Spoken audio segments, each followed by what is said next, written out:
Just a moment, ladies and gentlemen. We're getting ready to go live here on YouTube. Really looking forward to this podcast. As a matter of fact, I'm so excited about this podcast that's coming up because I have an opportunity to speak to somebody. His name is Prashant Trivedi, and this guy is literally a pioneer. I mean, this guy has studied, researched, gone deep into the Vedas, and also Vedic astrology, also language, also history. And ladies and gentlemen, you know that if you've been following me here at the Leak Project, I've been getting deep into the Sumerian stuff, the Egyptian stuff, the Greek mythos, the Hebrew mythos. And what you are about to hear is it sounds like these Vedas could predate many of these scriptures and prophecies by thousands of years. And they've actually been kind of reconfigured. And this is one thing that I'm going to have a difficult time, but it's going to be interesting to hear the explanation about the flat earth. So I'm going to have an open mind about it. Right. I really am.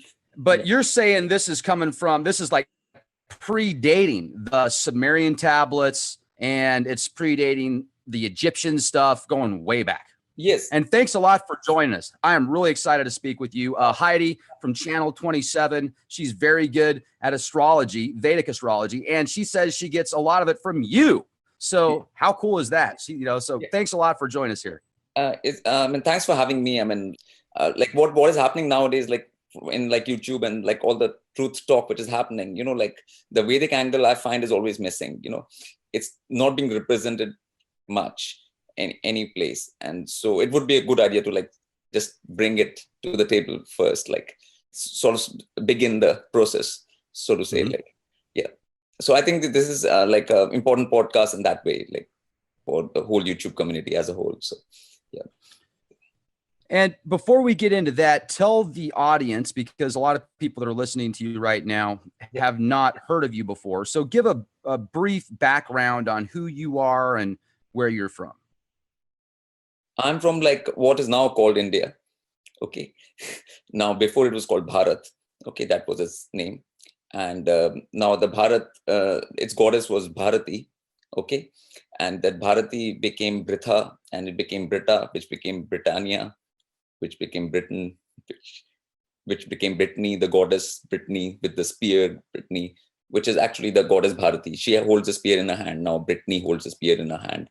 And that's how you get the Brittany spears and in the West and everything. So, like, I'm just giving you like how that Vedic thing translates into the Western world, like on a variety of levels where you don't see it, like where it is coming from, but it is coming from there. So that's where I come from. And I had interest in the Vedic texts from a young age, like 8, 9. So I was reading them from that point. And the thing was that I was reading like science and whatever in school and stuff, and which everybody reads, like the same thing which they teach in the West, they teach you in India too. And a lot of things I could not sort of get my head around, like, like, for example, how is water curving, and how are oceans staying like that on a ball, or anything, or like even gravity, or a lot of things like didn't add up, so like then I was looking at the Vedic text and looking at the modern science. So I mean, there's a huge discrepancy between the two. So like, you are trying to figure out which one is correct, and because in the Vedic text it was clearly saying that Earth is a flat plane, which is called Bhumandala. It is a flat plane, and and if you put water on a flat like utensil like that, it makes sense, it will stay down. It's easy like to understand that. Then on a ball, which is spinning so fast, I mean, you put anything, water on a ball and move it so fast, everything will just go off it, rather than like it's not something which made sense, so like, I mean, so it was a clash between the ancient Vedic knowledge and the whatever has been happening the last 400 years, whatever they've been teaching, like, I mean, which are theories, like everything was theory, like gravity was a Big Bang is a theory of evolution is a theory, everything is a theory, it's not a fact. I mean, now, but they teach those things as facts in school and colleges now, like, so there is a whole like a mismatch which is happening, and that's what triggered me into like learning more about these things, and as I went on and on, I found that the ancient Vedic thing is a more correct paradigm of the place we live in. It is a more accurate representation of where we are, who we are, and what is going on here, rather than what is being told to us in the mainstream. Let me jump in on that if I can, please. Yeah. When you say it's more accurate, if you could please explain that in more detail, but let me just give a quick reason why I asked that. If you look at many of the math formulas that have been presented based on a globe, based on a circular Earth. Now, you look at the satellites, you look at the GPS, and you also talk to people that have circumnavigated the globe.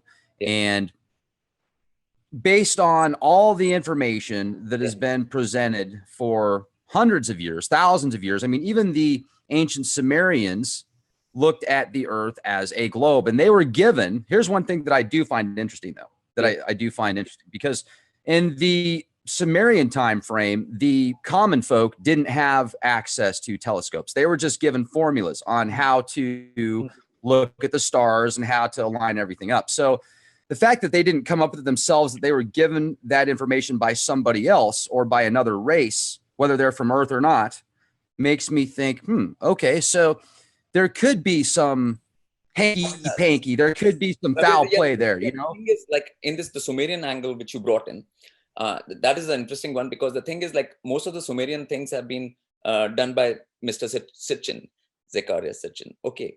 When he brought the whole thing up, like the Anunnaki thing up and the whole thing, I find that whatever tablets are there or whatever that is there, I mean, that can be interpreted many ways.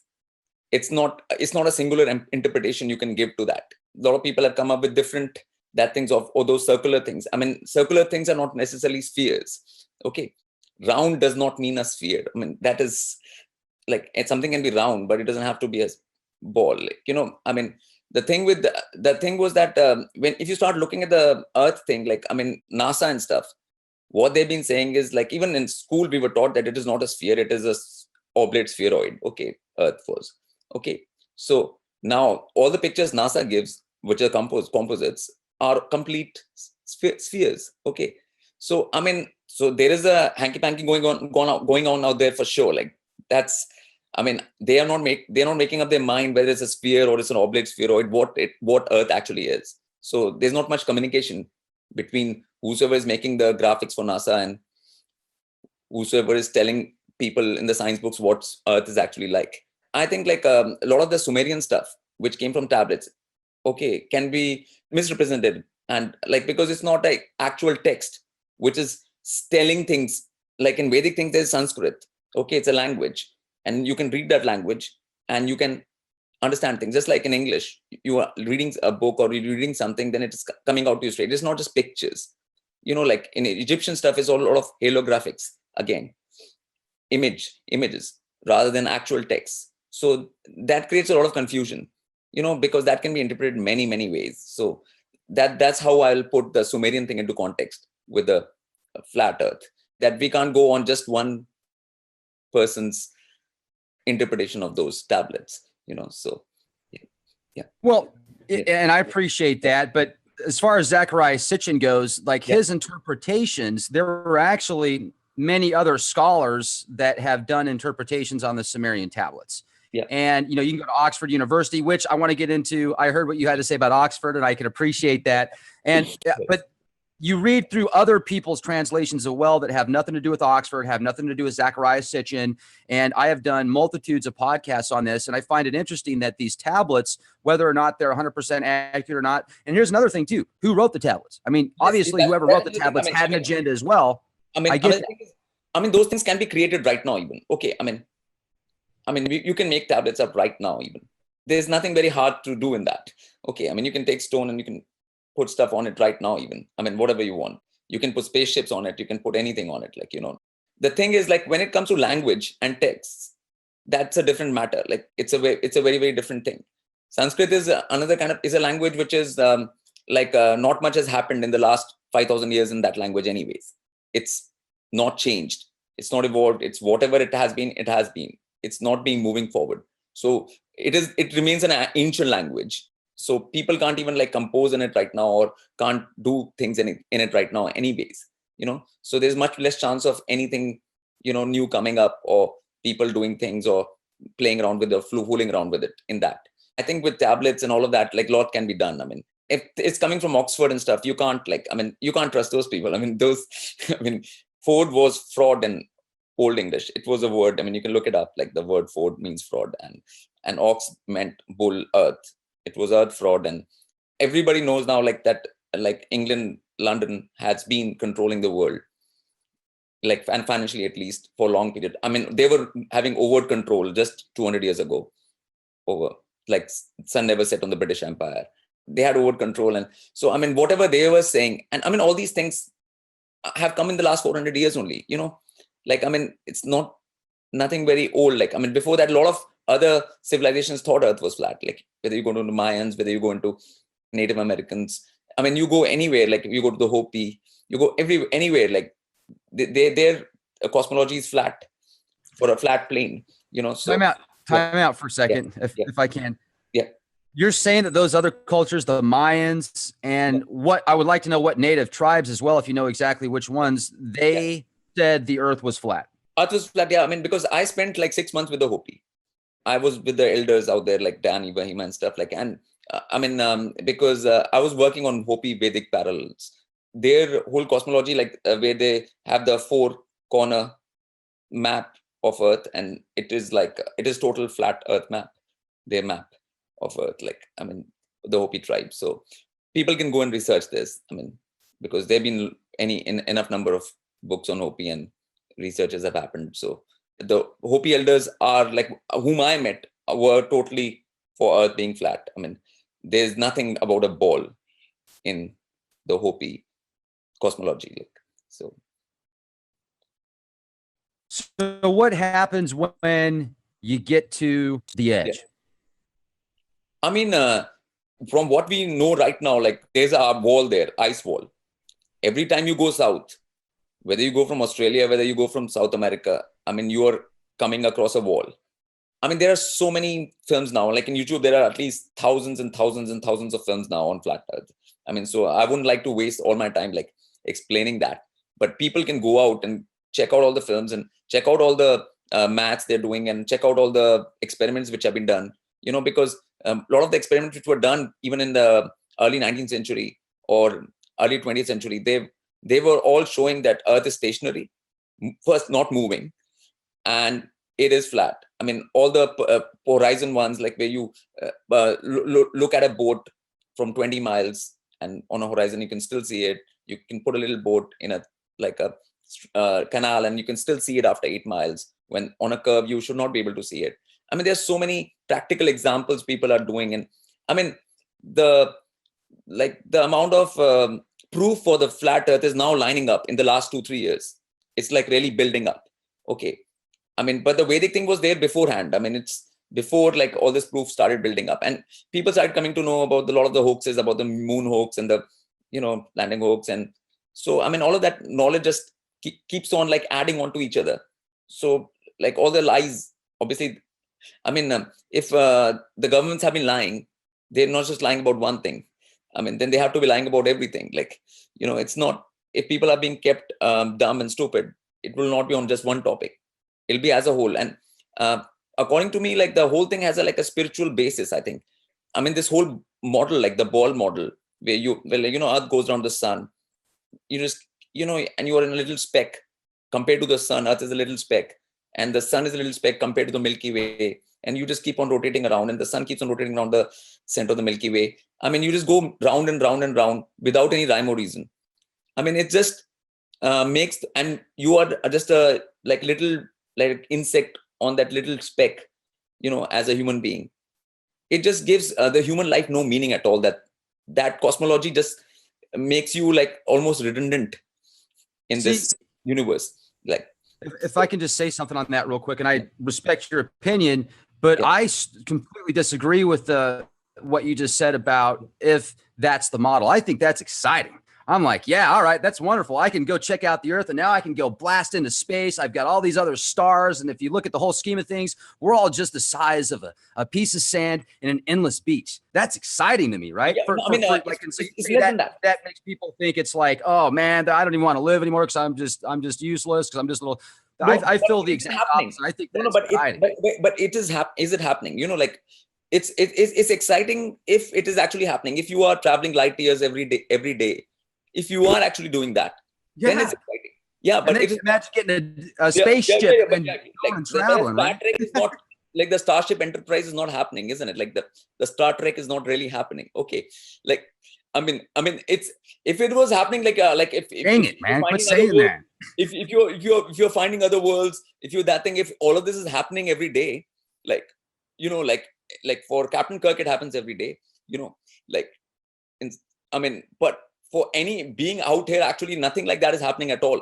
You know, like so like the thing is that like you are being like that on a speck anyways. Even if you're doing that, you're still on a speck. Like and it's much smaller than a grain of sand on a beach. It's much smaller than that. That's a analogy you gave, but this is much less than that. Okay, it doesn't give you any this rotation thing is it's senseless to me, like the merry-go-round.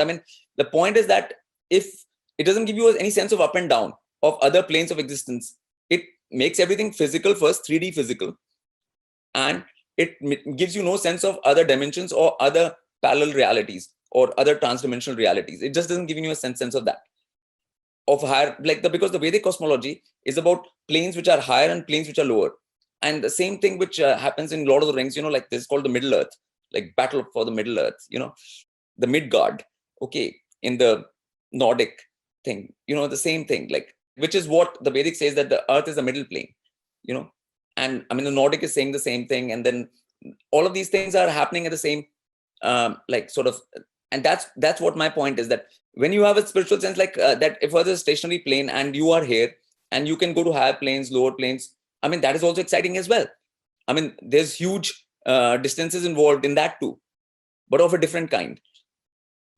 Like this model makes everything just 3D and physical, and it doesn't give you anything more than that. In that also, it is like a carrot which is not happening. The Star Trek was in 1960s, right? Like the series first came out, right? Mm-hmm. What is this, 2017, right? Only thing we have from that is the mobile phone, right?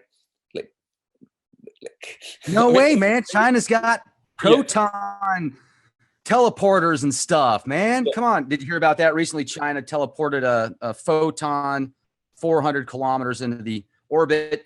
Well, and I appreciate what you're saying. They're good stories. They're good to hear. There's no factual proof of any of this. nobody can see that.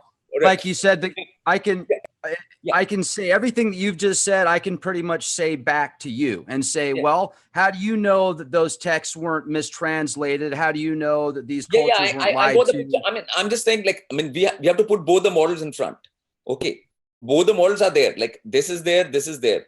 Okay. People have to look into them as much as they want to and see which one sort of fits our reality and which one they would want to have, go by. For example, if the whole life is an accident, there's no creator. The whole thing is just that thing, and you just come from monkeys and whatever. Has been taught. Because that model goes together. Everything is together in that. If one thing falls, everything falls. It's not. It's all that thing. So people have to make the judgment for themselves. Everybody is has to take a call on it, basically. For example, you have this Darth Vader thing behind you, right? This image, okay, which from Star Wars, right? Okay, now Darth Vader was very similar to the word Earth Invader. Okay, Earth Invader. If you take the in out, you have Vader and Earth Invader. Okay, if you look at it, and then the Earth Invader thing is seems like a negative thing. Okay, but if you look at it from a point of view that if this Earth invasion from a the Darth place happens to take out the system we have in place right now, which is oppressing people and which is not really doing good around the world, so then it becomes a good thing. Then the Darth Vader becomes a good thing. It doesn't seem so bad anymore. I think, I mean, even through Dark Weather, they're showing the like something else. It's not what they are, like in the Star Wars, like, for example, like the Jedis, the Jedis are there, right? Now, if you take it one step back, you'll go to the Egypt, Jed pillars. Now, the word Jed comes from DJED, comes from Egypt. Okay. And the Jed pillar is the spinal column, like, okay, in the Egyptian. Now, spinal column, you'll come to the Vedic, then the spinal column will be Kundalini. So Kundalini rising up to the spinal column, up to the third eye, all of that. So if you keep on taking something two step back, you'll always reach Vedic. In my view, like, you come to the Egyptian and then back to, and then how to raise the Kundalini, how to open your third eye. For that, everything will be, again, you'll have to come to Vedic, So like, if you take these two steps in anything, I mean, that's why they have this lightsabers, and they light up. That means your Kundalini is going through your spine, your spine is lit up, all your chakras are lightened up. Okay, so then you have that saber. Like, that is the Jedi's saber, actually. Opened up chakras and spine, illuminated spine, actually. So spinal column, and that is the whole 33 degrees, because there are 33 vertebrae in the spine. So that is the 33 degree of Freemasonry or whatever. Everything just fits back into that. Okay, so what I'm saying is, like, everything has like a sort of a common root. No matter where you go, if you go to the Nordic things or the Mayan things or the Aztec things or the Egyptian or anywhere you go on earth, I mean, there is like a root, like, thing to everything. And I find that the Vedic thing actually takes that, and the world tree, for example, like, it is there in the Hebrew thing, it is there in the Nordic thing. Then the Vedic thing also has the world tree. I mean, the axis, the Mount Meru, the axis mundi, everything. What I'm saying is, like, if you keep on peeling the layers back into anything, the Vedic will come in. Like when astrology started and stuff, like, people learned Vedic like Western astrology, and after that, then Vedic astrology came, because afterwards people came to the Vedic system in the end. Whenever people start peeling layers to anything, the Vedic does come in the end. For example, like, even if in the West people decide to leave meat and they become vegetarian, right? Okay, and they say, like, I'm not going to eat meat anymore. Then it comes to, like, what are you going to eat? If you're not going to eat meat, like, what are you going to eat? Okay, then you have to eat lentils and stuff and all of that, for proteins and all of that. Again, you come to India, basically. That's where all the majority of the lentils are from. This, because, like, that civilization was agriculture-based civilization for thousands of years. Thousands and thousands of years. It was a primarily vegetarian agricultural society. So for thousands of years. Okay, so all of that thing, like, I find that you come back to the Vedic in everything. Like, if you just peel back the layers, and I think as the awareness is increasing and more people are coming to know about more things, it's only a matter of time before more light will be shed on that, and people will sort of peel back the next layer from Jed pillar to the spinal cord, to the Kundalini, to the chakras. Okay, so it's just a matter of time. Like, I mean, that's what this talk is about. Like, I mean, to me, like, when I'm doing this with you, like, to just like sort of give your audience a little starter taster of the Vedic thing. Yeah, that's great, because really, let's move into the Vedas and stuff like that, because I could ask a million questions about the flat Earth. Like, do you think that they blew a hole into the ice wall and jumped on some snowmobile? And anyway, I could be a total goofball about that. I'm having all sorts of stuff coming to my mind, but really, let's get into the deep stuff. Let's get into the Vedas. Let's get into how old you think they are. And also, if you would explain to our audience how you've done the research on the root of words, so you can say, okay, I can break this word down to, like you just said. We're also going to connect some of the Hollywood films to Vedas and ancient Vedic texts. And also, like, I read the Sumerian stuff, and I see a lot of films that are correlating with the Sumerian stuff, the Greek mythos, but if they all come from the Vedas. But I want to ask you questions about the monkey people, the cosmic wars, CERN. So I'll ask as many questions as I can in the amount of time that I have with you. There's a lot. We can start with, like, the word CERN, like, the CERN, and a lot of people have concern about CERN, like, right? a lot of people are concerned about CERN, like, right? Like right now, like a lot of people are concerned, like, and like, I mean, I'll tell you, like, there are two things. Okay. In this universe, there are two paths, like according to the Vedic thing. There's inside out or outside in. Okay. Now I'll make you understand what inside out and what is the difference. Okay. In inside out path, you go inside yourself and you develop your power from there. And like, for example, if you want to make rain happen in a place where there's not rain for 10 years, let's say 4, 5 years, 10 years, no rain. And then you can go inside and you can put out that intent from inside for rain to happen, like which was a rain dance, which natives used to do, or rain song, or you can play some music, or you can put your intent out in any way from the inside, and then the rain will happen. Clouds will gather and rain will happen. Okay. I mean, that is the inside out way. Okay. I mean, now they're saying that they're trying to control the weather through HAARP and stuff, which is external, like machine way of trying to control something. And in the Vedic thing, it said like the inside out way is always much stronger than the outside in way. Okay, so there are these two, like this important thing. So like CERN, HAARP, all these things come under the outside in way. They don't come in the inside out way. Okay, and so inside out way can always beat the outside in way. So people don't need to be concerned about that, because there's not much power and there's nothing is happening. Okay, people are giving too much credence to these things. Okay, if they have a particle accelerator, they have colliding particles, let them collide them. There's nothing going on. You know, like people think tomorrow they'll just create a suction vacuum with which the whole earth will go into it and we'll just be blasted off. Like nothing like that is going to happen. Okay. I mean, I'm saying that like from my knowledge of the Vedic things. Okay, it's on the basis of that. Okay, so I mean, because all these are big concerns. I mean, and as far as words are concerned, for example, the word physics. Okay, I mean, if you go ask a professor of physics in any university, what does physics mean? I mean, you're a professor of physics, just tell me what physics means.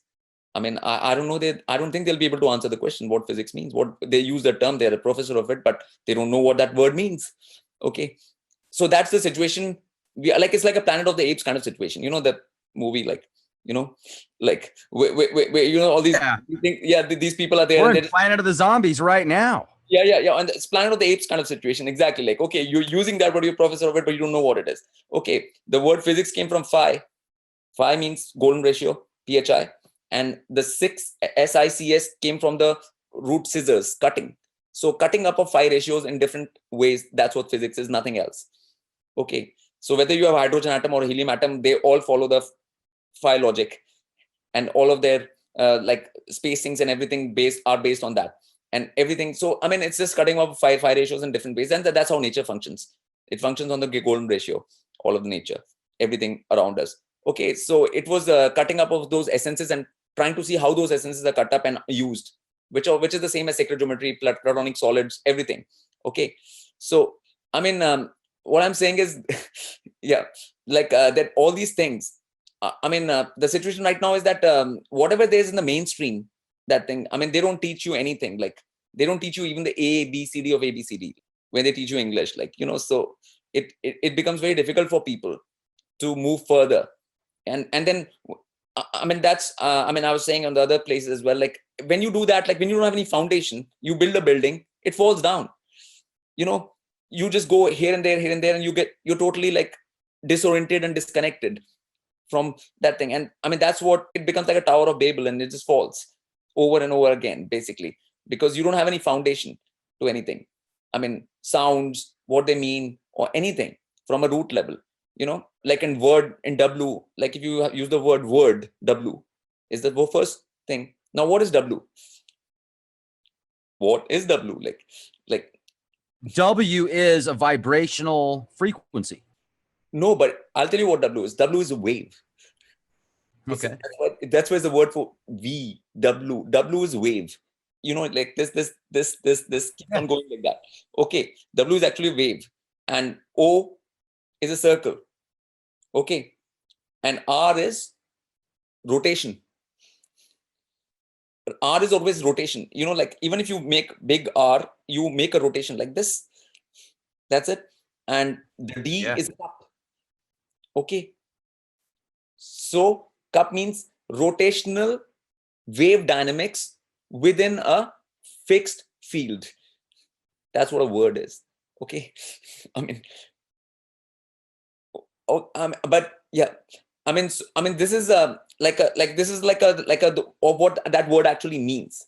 And that's why the word can make the world with a turn. If you put a turn L, the word makes the world. Okay. And that's how, like, in the beginning was the word, and the word was God, and so on and so forth. And that word was, in the Sanskrit, it was AEIOUM. Okay. Which was pronounced like this, like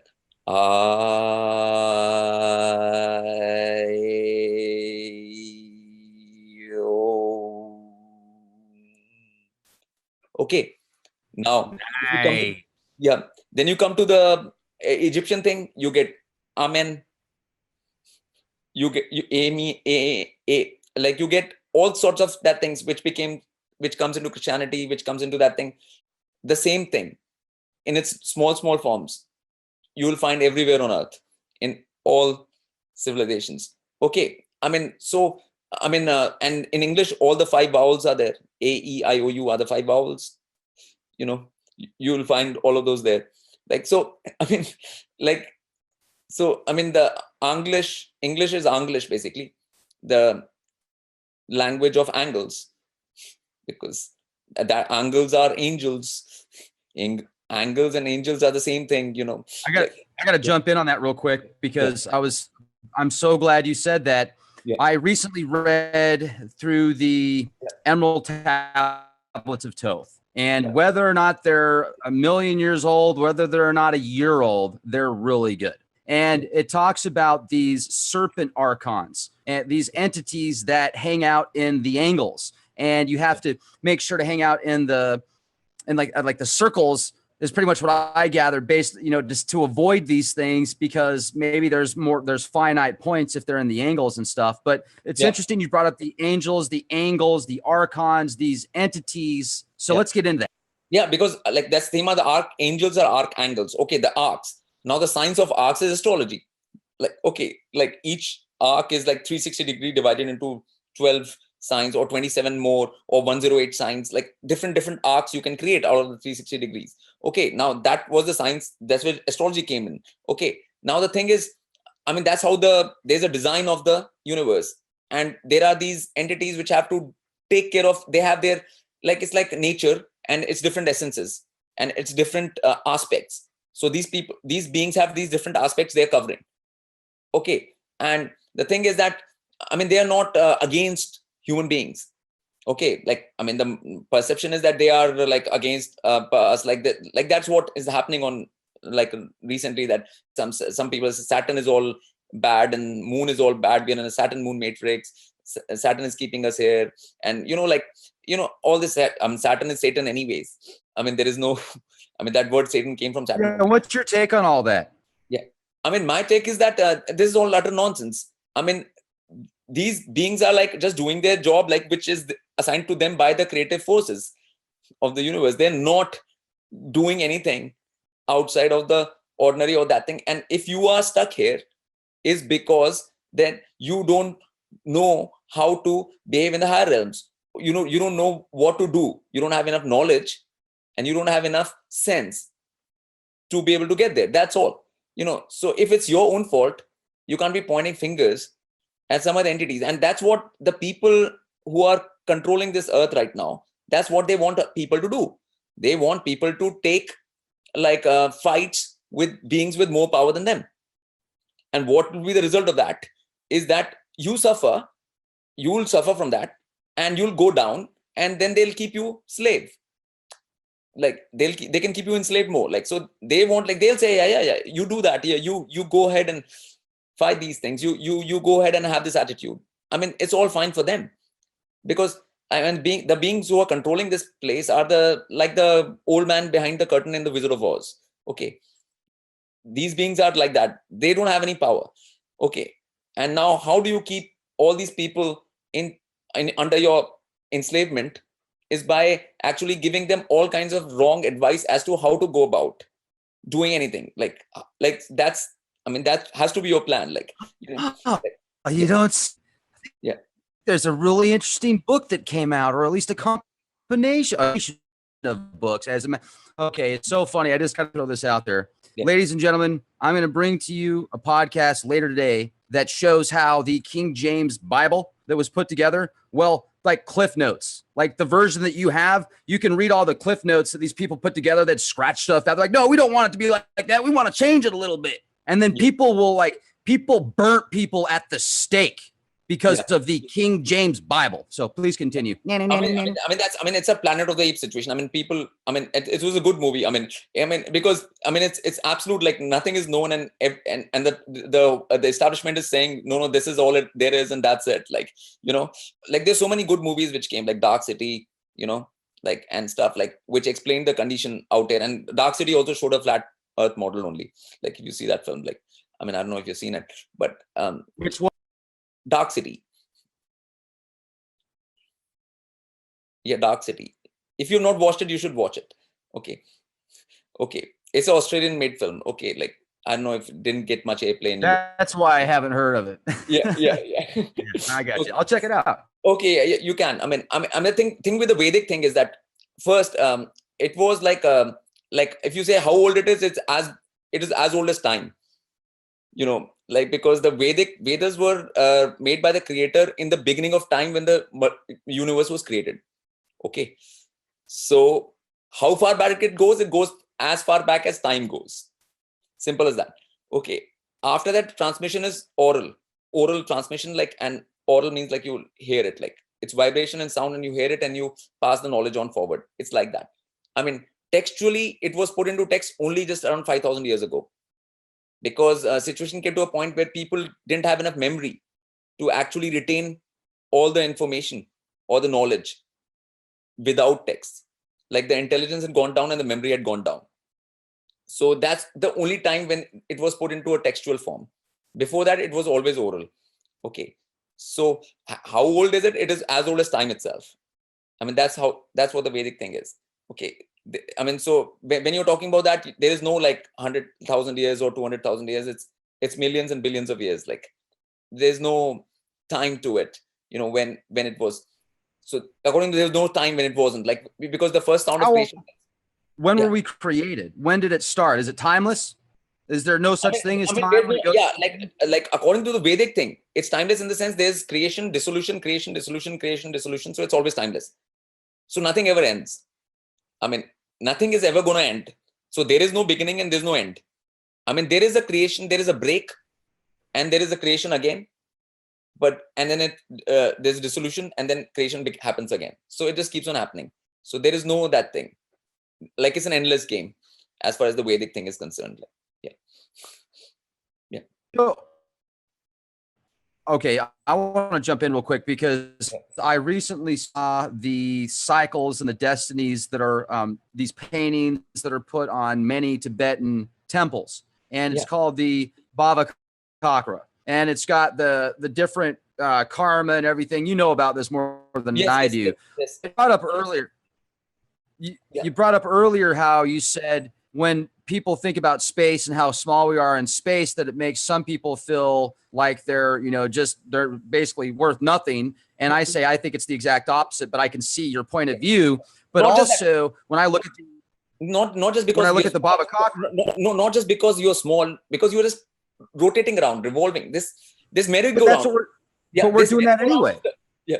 Like, merry-go-round, anybody, any kid, even if you are a kid and you go on to merry-go-round, you will get bored of it. Like, there's only so long you can be on a merry-go-round, right? Right. But you just made a point though, even that we're in these cycles anyway, which is a merry-go-round. Yeah. But that is a different kind of thing, that has got verticality to it as well. It's not horizontal. It's got a vertical aspect to it. Okay. This merry-go-round is horizontal. Like it's a more 2D. It's not going up and down. Like, so, there's no movement, vertical movement in this. Anyways, that is another point we'll discuss. You were talking about the Bhav chakras, the Tibetan things, and that is a part of Vedic thing only. Or like all the Tibetan Buddhism and everything comes from Vedic thing directly. There is no, even their mantras, everything comes from Sanskrit and So there is nothing which is separate in that, actually. The only reason, okay, the reason I was bringing up the that Baba Kakra though is because when you said earlier about how, you know, kind of your interpretation on space and how large it is and the cycles and stuff, I look at that painting as frightening because it looks like there's this, well, it's this giant demon. It's right. It's Yama, the demon of death, or some call him, there's another name that he was supposedly the demon that tempted Buddha. But he's like eating the whole thing, dude. He's like behind the entire universe. He's like,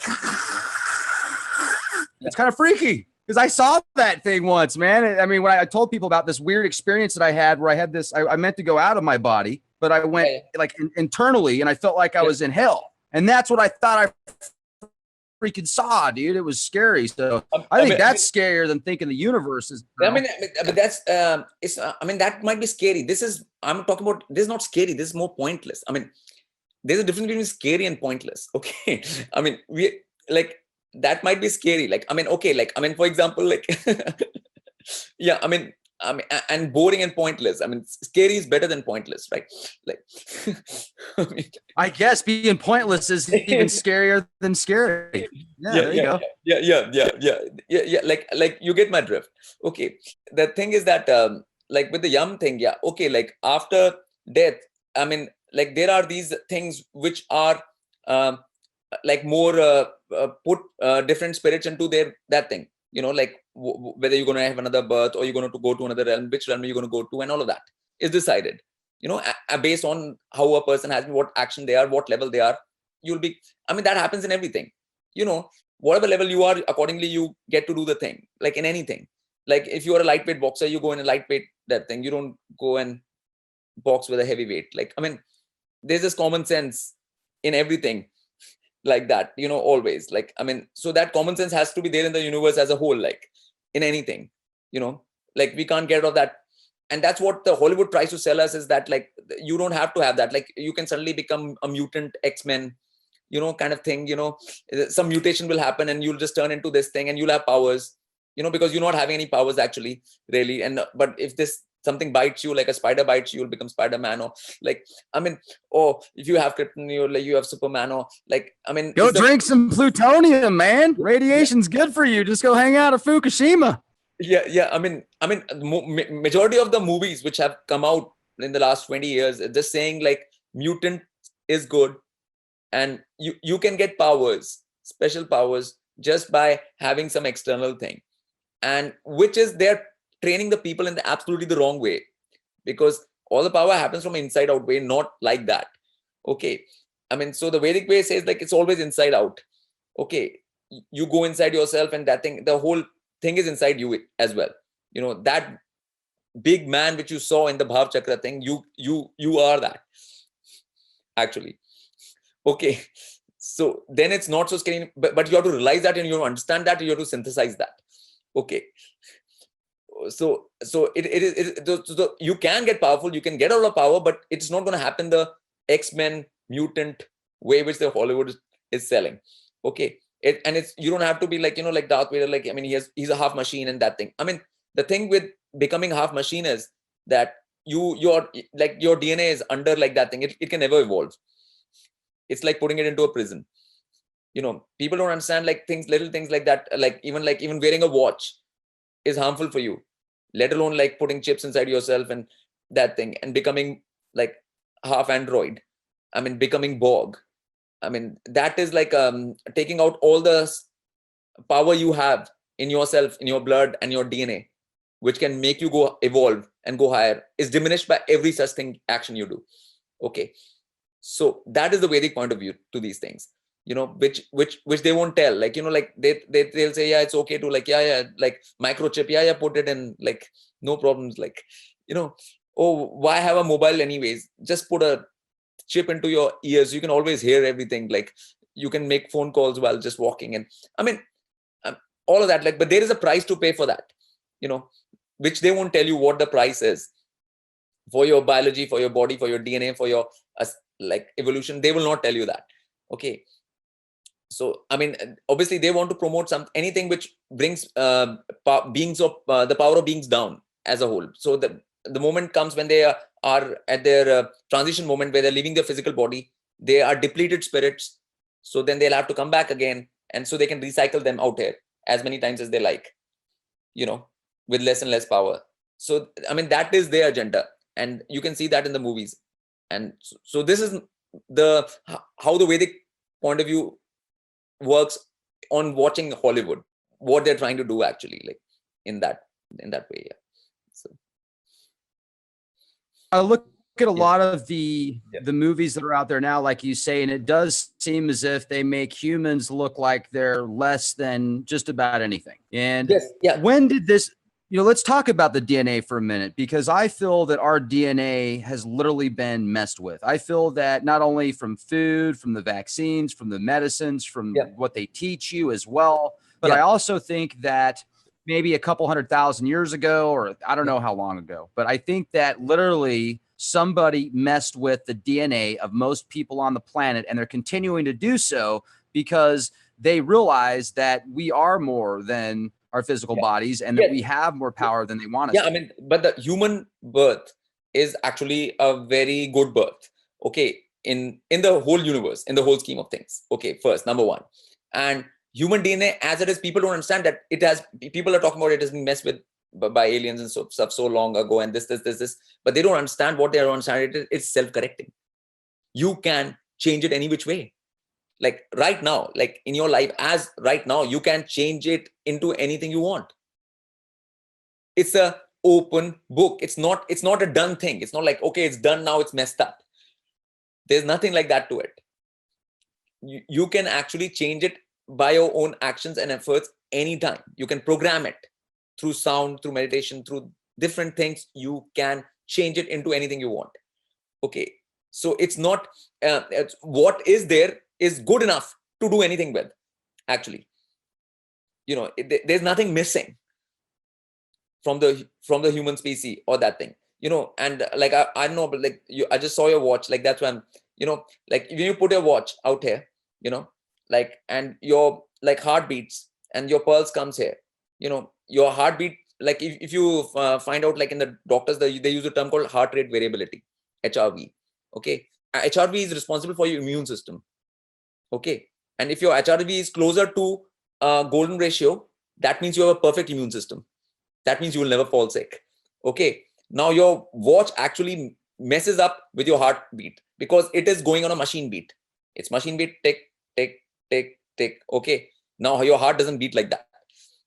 If your heart was to beat like a machine, you will have actually zero immune system, and you'll die of any disease because you'll have zero immune system, basically, if your heart beat like a clock, actual watch. I mean, so that is the difference between machine and natural organic biorhythm. Okay. So that's why they give everyone watches. Okay. So that will mess up with their heart. And that's where your heart trains your Kundalini, your heart trains the heart sonics and train your DNA, actually. So when you say heart of gold, this person has a heart of gold, it means their heart rate variability is tending towards golden ratio, which is phi ratio 1.618 on its second level harmonics. That's what it means, actually. So, I mean, this is the actual real science. This is what should be taught at school. Okay. But this is never going to be taught at school because this empowers people. This tells them what they are and what they can do about it as a human being, right? This is the kind of thing which they will never say, and like in the Vedic thing, the golden ratio was always there. All of these things were there in the Vedic thing. They've always been there. Okay. Now, only in sacred geometry, people know about it. And only last 10 years, 15 years, people have come to know that all of nature functions on the basis of golden ratio. Okay. So, I mean, there's nothing to do with Egyptian or Sumerian or any of that. Okay. Like, okay. But this is modern science, like real science, not the fraud science religion, because scientism is a religion. What they made up 400 years ago was a religion. Okay. They just tell you something, you just have to buy it. Like they just tell you, like, there's nuclear fusion happening on the sun, you just have to buy it. Like, you don't know, nobody's gone there. Nobody knows what's happening in the sun, but you have to say like nuclear fusion is happening. I mean, that's a religion. It's blind faith. I mean, we are doing this with that thing. You have to just, oh yeah, in CERN we are colliding this with this. This is a God particle or whatever. Like, you just have to believe it. Nobody has seen it. Nobody knows. Like in actual practice, I mean, these are unprovable things completely, and the monkeys are still monkeys, but you have to believe that. And that's another way of putting humans down. You came from monkeys. There's nothing special about you. It's again, they're trying to make you feel that like the humans are the shittest shit there is. Like there's nothing powerful about you or nothing. When that's when the Vedic thing says totally the opposite. It's saying totally the opposite, that you can raise your Kundalini, you can open up your chakras, you can open up your third eye. And that is a great thing. If you open up your third eye, you reach a very high level, you can travel anywhere in the multiverse. And that they villainize that kind of thing in Lord of the Rings. The Eye of Sauron, which is the third eye. Now that is the biggest villain. The people who are just having their like beers and alcohol, they are the heroes. Okay. Or just getting drunk, and that is the good thing, and that is the villain. They're always going to promote that. Like, alcohol doesn't give you anything. Like, I mean, it doesn't give you superpowers. But if you watch Hollywood, you think like everybody, whenever they take a drink, they can go and kill 20 people after that. Like, like when they like, yeah, I mean, so, I mean, these are like, I mean, everybody knows what alcohol does. I mean, it stops your motor nerve functions to function properly. I mean, that's an actual reality. In fact, like in the same way, all the things are going in that particular direction where they are actually selling you everything which is bad for you, which is outside technology, implants, alcohol, drugs, anything from the outside, which actually takes away your potential as a human being and what you already have, the tool, the human body, and what is inside it. Okay, it's hitting at it, but and not telling you that you actually can do everything about it. You can, you are more powerful than CERN, you're more powerful than HAARP, you're more powerful than any of these things, actually. Chemtrails and everything. I mean, these things can't affect you. You have more power than that. Okay. And that's the thing which they're not going to teach. Okay. Because like point is to keep people down, not make them go up. Yeah. That's, and if, the whole truth seeking movement on internet, like, I mean, it's about empowerment only. Like, I mean, otherwise, why would anyone, I mean, if there's a lie and if there's a truth, the truth has to be about empowerment. I mean, otherwise, it's no truth of any kind, like, so, yeah. Truth is the absolute, in my opinion, if you can find the truth, that will set you free. And one of the things that I find interesting about these Vedas is, at least what we know about, I'd like to talk about some of these cosmic weapons, because when you read through some of these different weapons, for example, the celestial weapons, they're called the Brahmasastra, the Brahmasastra Astra. Can you describe those to us? Okay. Brahmastra means, okay, first we have to understand who Brahma is. Okay. Brahma is the creator in the Vedic Trinity. Okay. The same Brahma becomes Abraham. If you take the A of Brahma and put it here, and then all the three Abrahamic religions, Judaism, Islam, and Christianity, all Abrahamic. Okay. Those three come out of that. Like, okay, which is worship of Brahma only, the creator. Okay. Now, the creator created a weapon which, if used like any time, could cause a lot of devastation on any plane, not just Earth. Now you have to understand, we're not talking about Earth here only. On any plane, there are 14 realms of existence. On any plane of existence, it can cause widespread devastation, and much more than a nuclear bomb or whatever they like. I mean, because there's a whole thing about the nuclear thing as well. Like, like in Hiroshima, Nagasaki, they dropped a nuclear bomb and supposedly dropped a nuclear bomb, and like people were still alive. Like many people came out of it alive. With Brahmastra, nobody's going to come out alive. Like, I mean, it's not a thing, like which you come out alive from, like at all. Like there's no way. There's no bunker. There's no that thing. I mean, these people are not even in bunkers. They were outside. Like it means complete annihilation. Complete. Like when it means complete, it means complete. Yeah. Like, yeah. So, yeah. So when you say the 14 realms and complete destruction, so it sounds like this has been used before. Yeah, it has been used. I mean, the thing was that like the beings which were given that thing, and Brahmastras also or of different levels. Like different levels means like if somebody uses it in a like a like once there can be a Brahmastra which just takes out New York City. Okay. There can be a Brahmastra which takes out all of United States. There can be a Brahmastra which takes out all of the, what we call this Earth right now, all the land. So there are different levels to it as well. Okay. So which level you're using it for is another matter. Okay. So it has been used before, and there's no doubt about that. Like that there's glass in the deserts in Syria, and like fused glass, and so it has been used on Earth before as well. So there's no doubt about that. I mean, there is a lot of that thing about that where proof is there. Like, yep. I would like to know also, can you tell us about the Pashupastra? Did I say that properly? Pashupati Astra. Pashupati Astra. Thank you. Yeah. Now Pashupati is a Shiv, which is again in the Trinity. Their Trinity is Brahma, Vishnu, and Shiv. That is the Trinity. It's not Father, Son, and Holy Ghost.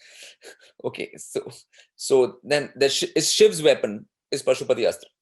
Okay, it is more powerful than Brahmastra. It can actually neutralize the Brahmastra. Okay, so if somebody sends a Brahmastra, you can send the Pashupati Astra, and that will stop it from functioning.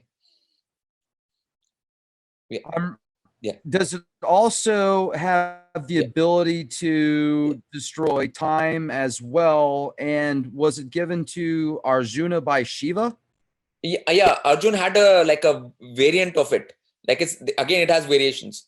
Shiv only keeps the best thing for himself, obviously, the complete thing. I mean, you can actually manipulate time with it. You can manipulate time and space with it. It can do all those things, because Shiv is a more powerful deity than the creator, like Brahma. Okay. In the Vedic thing, Brahma is not the creator is not the main thing. Once it creates, after that, doesn't have the power. Like when things go out of control in the universe, it doesn't have the power to restore them. That's where Shiva and Vishnu come in. And they are the beings who do the work for restoring balance and order. So, I mean, that's why Brahma was not even worshipped in the Vedic thing. But in the Abrahamic religions, they worship Brahma only. So what I find interesting is I'm reading about it right now and how it was given by Shiva. And then I look at CERN and how they've got Shiva in the courtyard. And I'm just wondering if there might be some type of connection there. If that actually, they would wish, like the word, it's a Shiv, it's not Shiva, it's Shiv, just Shiv. Okay. And Shiv, and the word wish comes from that. How you wish. Wish. I mean, CERN would wish they had the Shiv kind of power. Like they're wishing and hoping for it. Okay.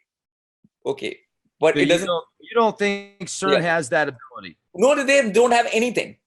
Because, I mean, the Shiv's power is a third eye power. Okay. His main thing is the third eye. All of his weapon, everything comes from the ability of the third eye. Okay. Now, like CERN doesn't have any such thing. Even the Shiv's dance, like they have the Nataraj. The CERN has the Nataraj, like the dancing Shiv image out there, which is again like dance of time actually, but like CERN have not been able to plug any hole into time at all, because they're going about it completely the wrong way. It doesn't happen by making these tunnels and like accelerating particles. It doesn't happen like that at all. Nothing happens like that. That's why there's been no effect. And they put it in Switzerland and stuff and if they knew that, and Switzerland is, where they have the banks and stuff. If they thought it was dangerous in any ways, they would not put it in Switzerland. They would put it in somewhere in Africa, right? Like, I mean, if you think about it, if they actually thought it was they're going to do something, or like it has any potential of any hazard of any kind, they would not put it in Switzerland. So do you think then the only reason that it's there is to find the God particle, to smash particles and look for I guess you could say, the building blocks of what we... Yeah, I mean, they're not finding anything. I mean, to be really fair, like they're not doing anything. Like they're not even like a blind man, like going through a dark room. Like, I mean, it's worse than that, the situation. Okay. I mean, I mean, like I told you, people don't know. I mean, all the so-called scientists and that thing. I mean, these people are just people. Okay, they don't know anything really. Okay, I mean, I mean, it's just like people think like, oh yeah, these people must know something. Oh, they are this, like there's this scientist, or he's out there. Like there's nothing like that. You know, it's just a thing. Image people. It's the same Wizard of Oz movie all over again. You know, it's like that man behind the curtain, like, you know, which is like appears to have all these powers, but it doesn't. It's nothing. Like, it's just running a puppet show, nothing else. Like, yeah. And I think that everybody has seen that movie. They make sure that everybody sees that film in the West, isn't it? Like when you're kids and stuff, they make everyone watch it. Like, you know, like. Oh, the programming here in the West is pretty powerful. You know, it certainly is. And I think it's interesting kind of how you're bringing up a different perspective and certainly making a good debate nonetheless, even for people that don't necessarily agree with that. I think it might bring a different perspective. And I find it fascinating as far as the way you're connecting words. I mean, just spot on, man. I mean, I can tell that you have actually found like that root key, I guess you could call it, to break down words and prophecies and scriptures and ancient texts. You do that very well, and I applaud you for that. What I would like to know also is, and I've got some user questions that I'd like to ask you towards the end of the program, if that's okay, but tell us more about these, like the Vedic. Let's get into the Vedic astrology for a minute and talk about how that is so accurate, because Heidi Vandenberg has done my chart before, and it was scary how accurate she was. And she's done other people's. And I mean, obviously she gets her info, like she's learned a lot from you. I mean, she praises you. So obviously you're a pioneer in that. And how does it work? I mean, it works on the same angles. Okay. Like everything has energy, right? So, I mean, and if you know the energy, what each arc has, what energy, which are called Archons now in the West. Okay. Like if you know which Archon is what energy, and exactly, then, and then you have certain, when you were born, there is certain, like these grahas are there in the sky, and they are in these specific quadrants, and their specific energies they are transmitting. Then, you know, if you make the sum total of this energy, then you come to know about a person, basically. You know, it's like just adding up energies. Okay, and you know what individual energy is. And that's what the Vedic texts had. Like they always treat everything as energy. And I mean, first thing is there are no villains in the West, in the Vedic thing. There are no villains. Okay. I mean, in the West, there's a big habit of turning everybody into villains, or this is the good side, bad side. That's like, you know, only in the Star Wars, they got out of that. And they said there's just force. Okay. Okay. I mean, Siths have force. The Jedis have force. Whoever has force wins. Like, okay. I mean, it's not a matter of like villains or that thing. I mean, it's about power and force, and actually knowing what energy is and what these energies are, which is called Shakti, you know, in Sanskrit, in Vedic. So like each different, like asterisms have their own Shakti, and different things have their Shakti and energy. And if you know that energy, then you know how it's going to act, how it works. You know, just like if you know a certain car, you know how that car works. You know, and how fast it can go. How does it do on a turn? You know, like what are its the specifications? What are its that things? You know, it's the same way. Like it's like if you have a system which is very clear about the cosmic energies and the universal energies, and knows each arcs very properly, that's where the magic comes from. That's where the accuracy comes from knowing that accurately. You know, so it's just like if an engineer will know something accurately, then it will be able to do that. Like, and then people will think it's like magic. Like, you know, just because it knows which capacitor goes where, which resistor goes where, what value of the resistor should be there, what capacitor value should be there, and it's like magic to other people. Like, so I mean, yeah. So you're taking the energy of, this is incredible, by the way. You're taking the energies, the vortexes of like these. Describe this for somebody that's just tuning in, like how the stars, where they're aligned, connect with the what are they called? The Nagasatras or something like that. The Nakshatras. It's a system that you pioneered. It's what you would pioneer. Because nakshatras, because in the West, like astrology was like confined to the 12 signs. Everyone just was given a 12 signs, and everybody knows that. Okay, now you're broken 360 degree into 12 signs. That is like 30 degrees each. Okay, now like there was more breaking up. because they were like there were portals which are part of it, which were 27 portals. You divide 360 into 27, so you get 13 degree 20 minutes per portal. Okay, now you divide those portals into 4 times again, so then you are dividing it into 3 degrees 20 minutes. So, and then you have 100 portions of it, so you're dividing into 108 arc.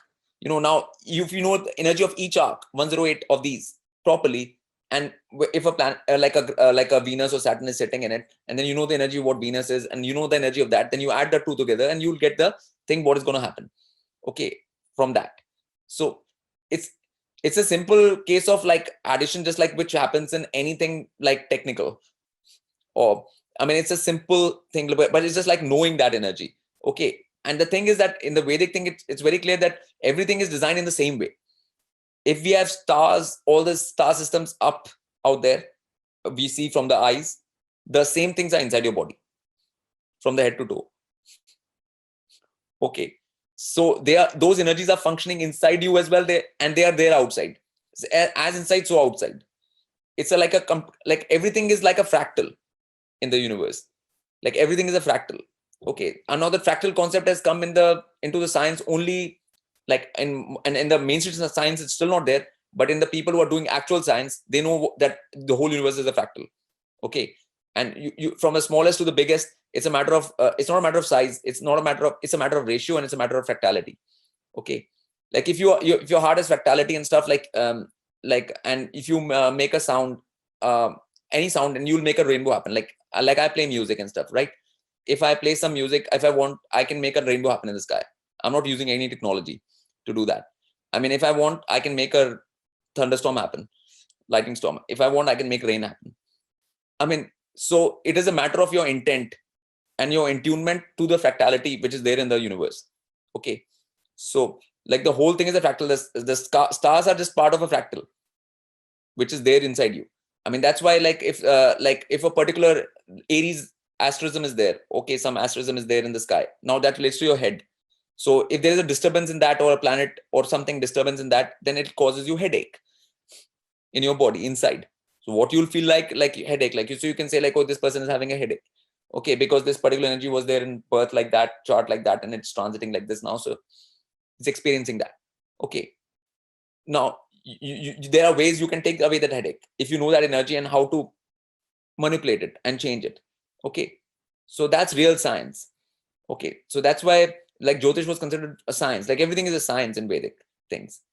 It's not a matter of believing or thing, like it actually knowing something for real. Like so that's the whole point. And like a lot of the what I will call like non-mainstream science, real science, is getting towards that point. With the knowledge of sacred geometry, golden ratio, fractality, towards what Vedic was saying in the first place. All these things are moving in that direction anyways. To me, as all these things increase, you will find that all of this knowledge will come together, and it'll be like the real truth, and it'll be factual, and anybody can see it in action. Like you were able to see that your chart, Heidi was able to tell about you in action. Okay, like that kind of thing. Or like on my channel, I've got like 900 plus films, like where I make rain happen or rainbows happen or anything like that. Can we take a quick time out so you can tell the audience that's listening your YouTube channel, please? Yeah, like my YouTube channel is youtube.com LotusOcean. LotusOcean. Thank you. There's a lot of people asking. So, all right. Yeah, this is great. Please continue. Yeah. Okay. So the thing is that like, I mean, I'm doing this kind of experiments like in front of people live, so that like I'm a human being. I've got flesh, blood, everything. I've got everything the same. And I can do it, and I can show it, and I'm not mutated, and I'm not taken any. I'm not become an X-Men. Okay, and I'm not like. I mean, I'm just saying. You're like not a level 3 mutant. Yeah. No, I mean, nothing like that. I mean, but my point is that these things can be done. And actually, by just knowing what is what, and by following the like energies basically of this multiverse, like there are energies, and you can, if you go according to that, and the laws, and that's what gives you power, because there are laws of the multiverse, and there are laws of what people make out here. Like people follow the laws of here, like they'll drive in the right in America, and they'll drive in the left in Europe, in England, they'll follow these rules. We like country rules, like this country has this rule, that country has that rule, like whatever rules they are, people follow that just so that they don't get into trouble, right? Why do they follow that? So they don't get into trouble, right? Like that's why they do it, like, But the thing is, if you follow the multiversal laws, you will not get into trouble anyways. I mean, that is big trouble. All this country thing, like if you follow, not follow, is little trouble. Okay. But if you're not following that, you're causing much more bigger trouble for yourself. And people don't have this understanding, like that is more important than following these things out there, because they seem very important right now. Okay, if I don't do that, yeah, like if I don't pay the rent, like this person is going to throw me out. Okay, or like you feel these things out there. But you don't understand that your life here is very short. Like even if you live for 100 years, is very short. Okay, then when you take this physical body off, which is just like a cloth, because you have many bodies inside this. According to Vedic, you have many more bodies inside this, like Russian dolls. There's one doll inside the another doll inside it. So when you come out, when the physical body goes, you'll still come out like the same person you are. Like if you're Rex, and you'll come out as Rex, and you can still feel. Even in that body, you'll be able to feel pain and pleasure and everything. Even though when your physical body is gone, you'll be able to, your mind will be the same, your emotions will be the same, your understandings will be the same. Nothing will change at the moment of death. Okay. So when you transition, like there's nothing changes actually, according to the Vedic thing. So like, could I ask you a question about that? Yeah. Yeah, sure. So I recently picked up a copy of the Tibetan Book of the Dead. Yeah. And I don't know how this compares to the Vedas stuff, how much older those are, if this is derived from that. This is derived. This is a derivation. Yeah. Okay. Yeah. And it talks about the 6 different cycles. You've got the God cycle, the demigod cycle, the human cycle, the animal cycle, the wandering ghost cycle, and then hell cycle. Yes. Can you talk to us about that? The first is like, the differences out here is just a matter of time, actually. Time is like this, like one day of the demigods, one day is like 100 years of human, that thing.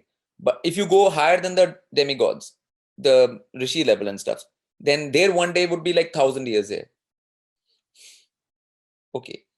Like if you go to Brahma level, then one day of Brahma would be 100,000 years out there. So like the time is changing in that way. Like that's all. That's what that's what these things are like. There's a difference in time.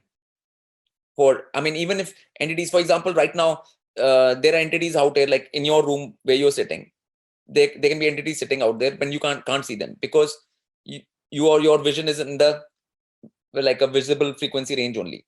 For example, the Wi-Fi signal out there, you can't see the Wi-Fi signal. In a radio, you can't see the radio signal, but the radio signal is there because the radio plays. I've got to ask you another question. Yeah. Because you brought up the Wi-Fi, and I was going to bring it up earlier. This is perfect time, and I apologize to interrupt, but the Wi-Fi now, it's one thing to have Wi-Fi. It's another thing to be next door to 15 different cell phone towers that are disguised as cactuses or palm trees or crosses at a church that are blasting high frequency energy. Now, the Schumann resonance, I think, is approximately 7.83. And some of these towers are pushing 50 to 80 billion hertz in very directed beams towards people's brains. Literally. They're all over the place. Oh, great. I got quick download speed. What does that do to the body? Is that just another form of these sickos? Obviously, yes, you get better download speeds, but at the same time, I'll tell you with that thing. All those energies cannot affect you negatively. They're just energies.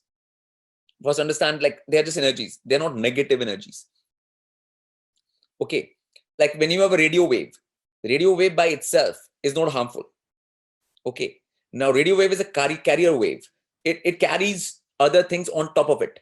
Like right now, like digital signals or analog signals can be put on top of it.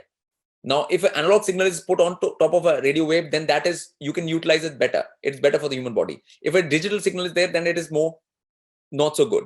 Okay. But even that can be utilized because you can, I don't know, like if you know about digital analog converters, they're called DACs. Okay.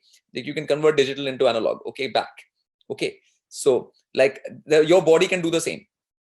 Your body can convert anything they throw at you into something better for itself. It actually has the power to do that. Okay. It is all systems in one, your body. It is a DAC, it is everything. It's, yeah. So people don't understand that human body, once you train it and once you understand its potential, it's much more of it is much more sophisticated machine than all of the machines on this earth put together. I would have to agree with that, because if anybody picks up a copy of where is it? Initiation into Hermetics right here, this book by Franz Barden, where he talks about mind powers and like what you're talking about. This guy loves the Vedic and the Vedas, and essentially, like you said, your mind, if you can change the weather with your mind, then you can bounce HAARP back to themselves. You can take that 50 billion gillion quadrillion megahertz machine and turn it into Barney rubble and eat Barney rubble for lunch. I'm ready to do that thing. I'm ready to do a face off with HAARP. Okay. Like HAARP says that we're going to make this happen, and I'm going to say this will happen. Like, we'll see what happens. Whether what I say happens or what HAARP says happens. Like there's no that thing. Like I'm ready to do a face off with it. I mean, so that like people stop harping about. It's like harping about HAARP.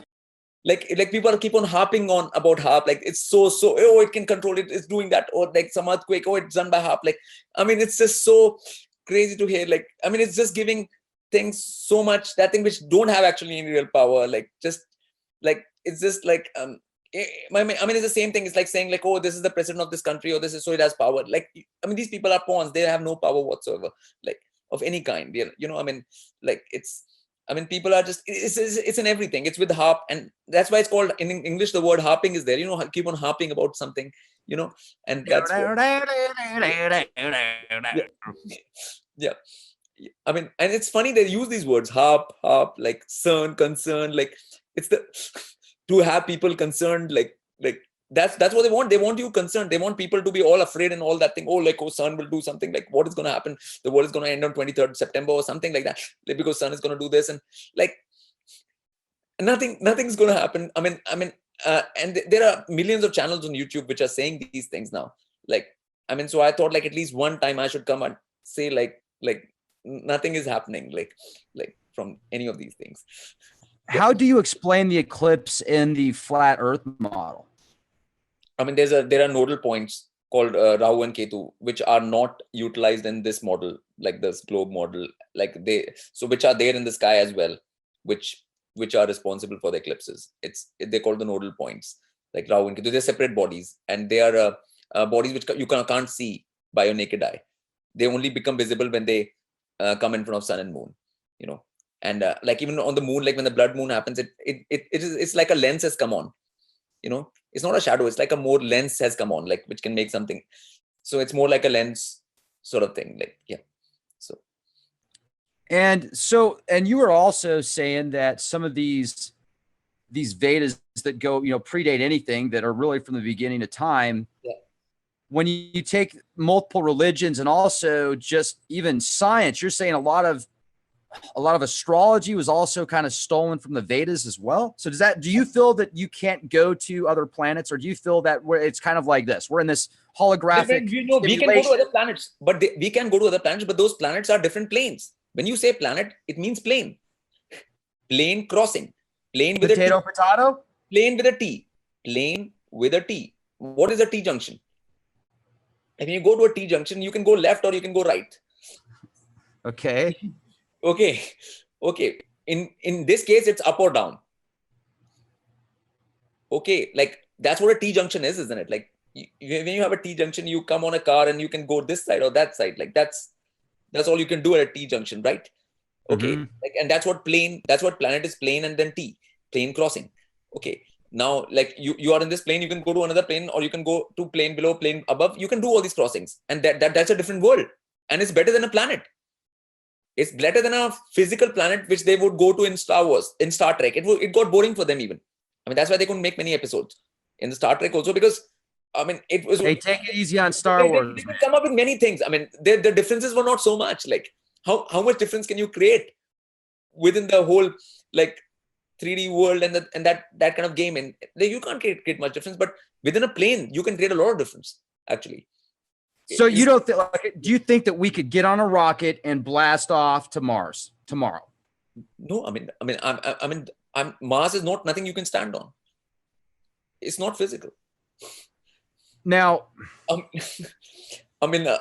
Hey, you know what? After I saw the freaking rover, after I stuck up for NASA for so long, and after I saw those turkeys like recording stuff on Devon Island out there by Greenland, where you could clearly see this little rodent running around, like, man, you got pareidolia, dude. You're looking at clouds.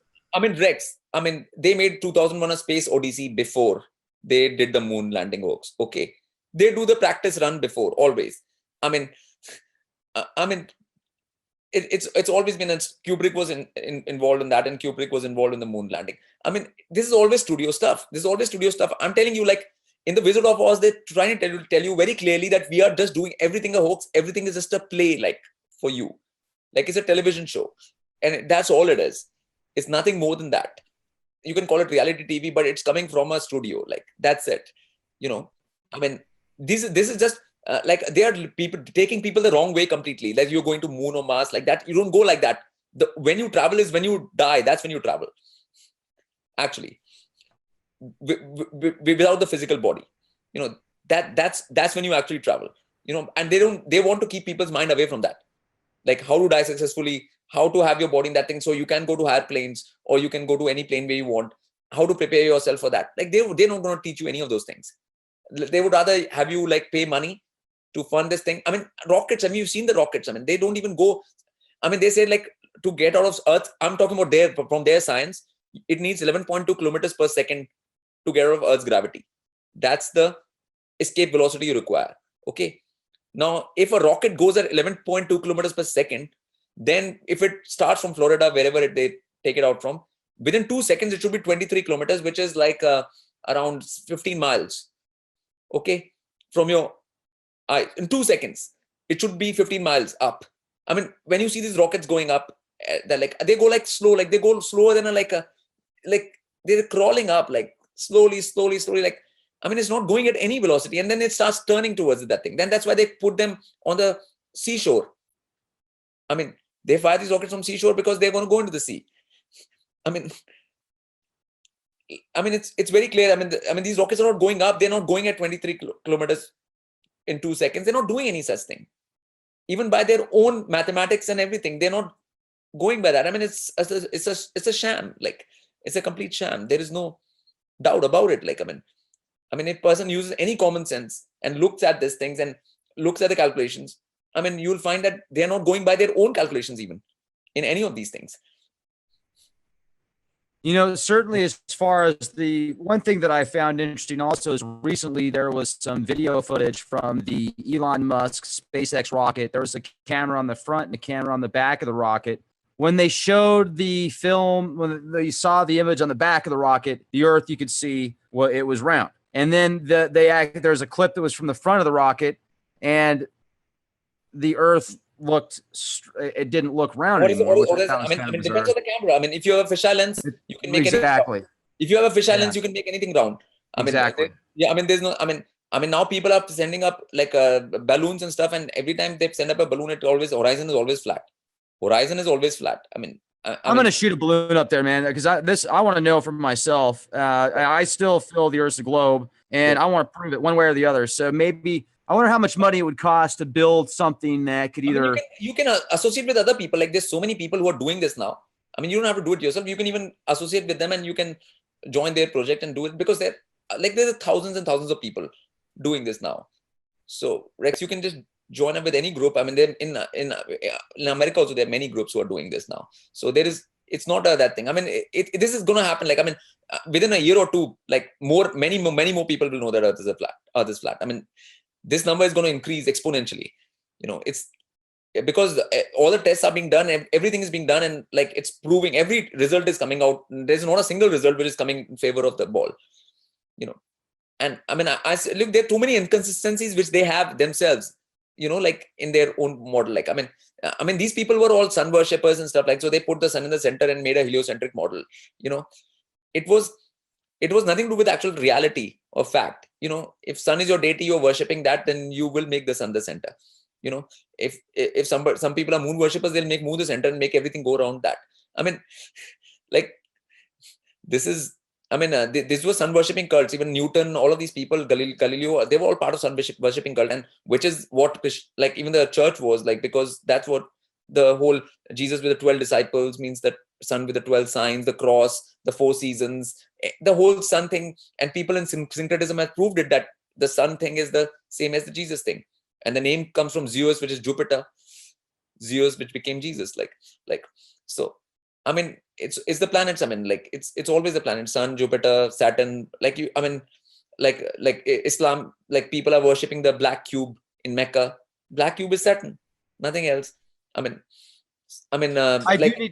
to make a comment on what you just said there real quick, and I'm sorry to interrupt, but people that worship different planets and different energies and different suns or whatever, well, that does have an impact on them. I mean, so if you're worshiping a specific frequency, well, you are usurping up that energy, and that energy is connecting to you, like this quantum. Here's one thing that blows my mind, and if it doesn't blow your mind, ladies and gentlemen, then wow. Like, the fact that we're here, but we're not really here. Like, the fact that this table feels physical, I'm sitting on a chair, and it's just a bunch of vibrations oscillating in different frequencies, and it's really hollow.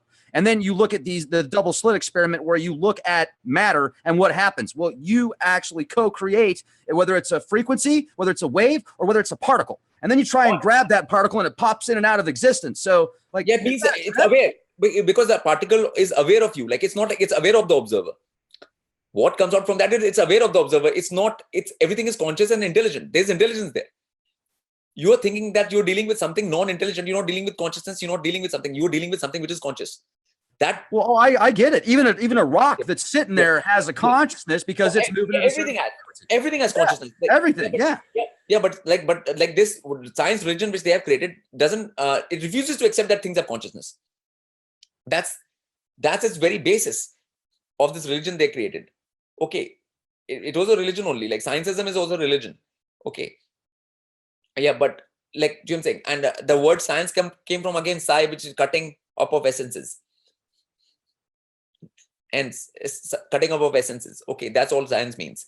Okay, and which is the same thing which I told you. Like, if you know the energies of different things, that's what you need to know. That's all.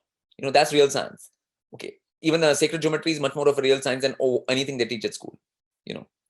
Like, if you know dodeca to icosa transformation, you know more than anything which any professor knows in any university.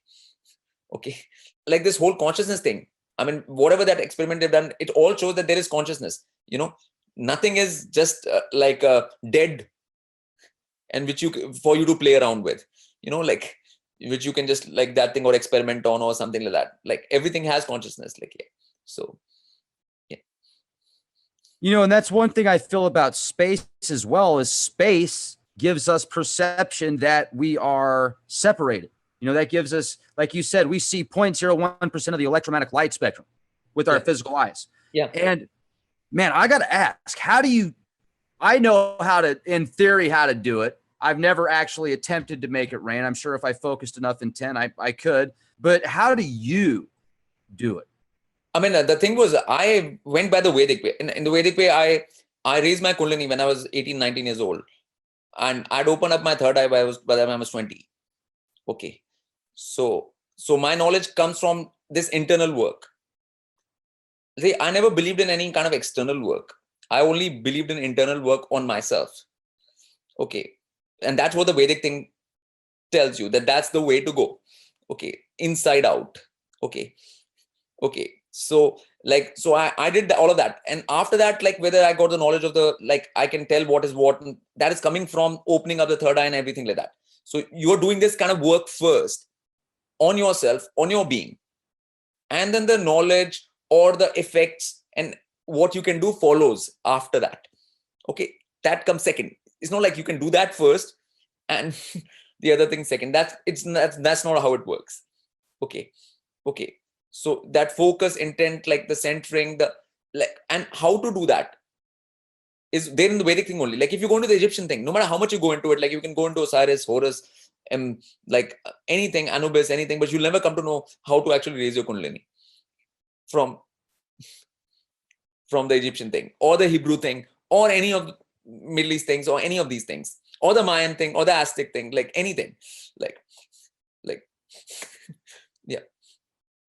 I was looking for it as you said that. I was looking for the Papyrus of Ani, and where the dude in the sarcophagus is definitely getting his Kundalini going on. Yeah.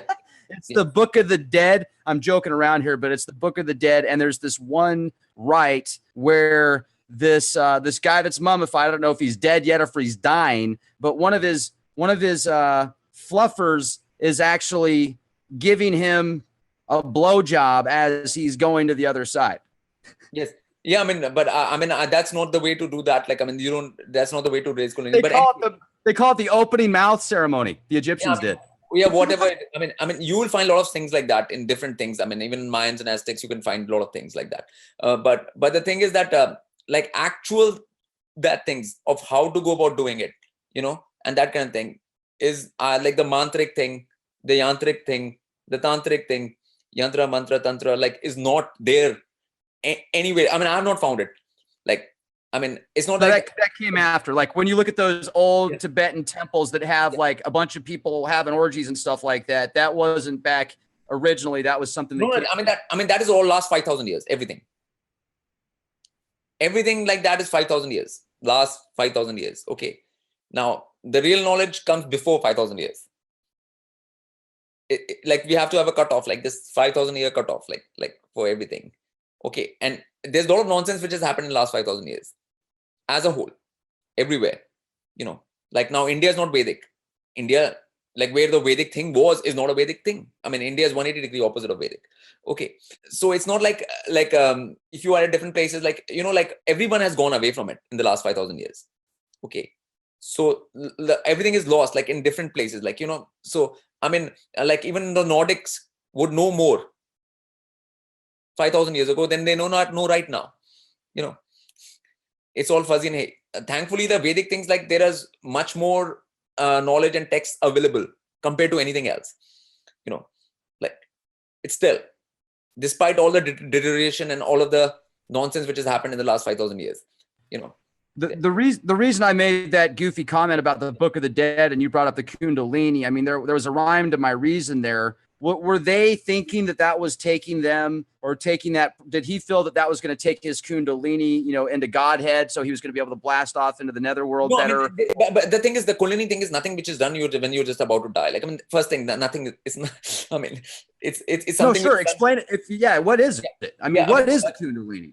Kundalini is like you're like basically it's your like you can just think of it as consciousness, like a part of like your consciousness which you have not accessed, like like you are using, let's say, like 5% of your consciousness.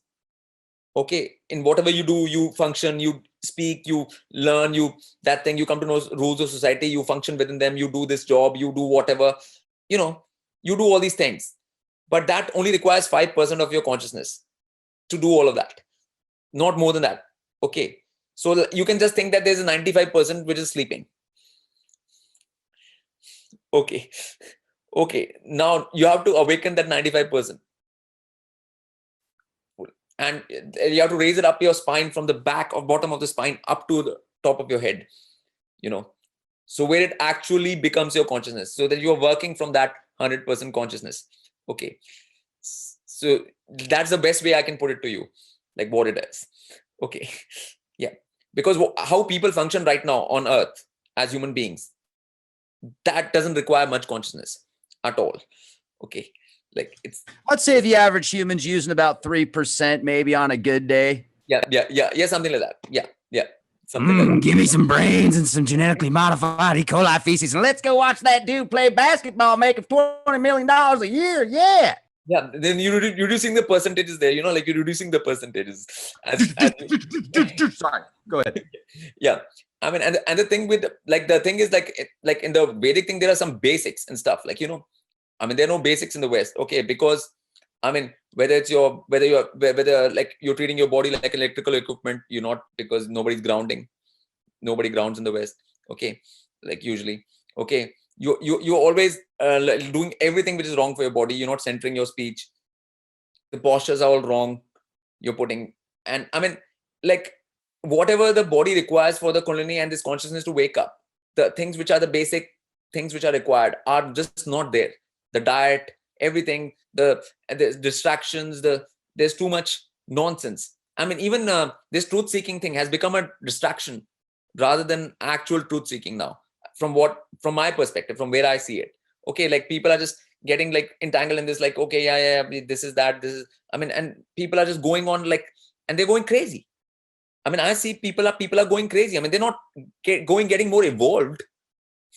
They're actually losing their mind. Like, yeah, they're becoming more insane when you should become more sane. If you're coming to know more truth, the more sanity you should have.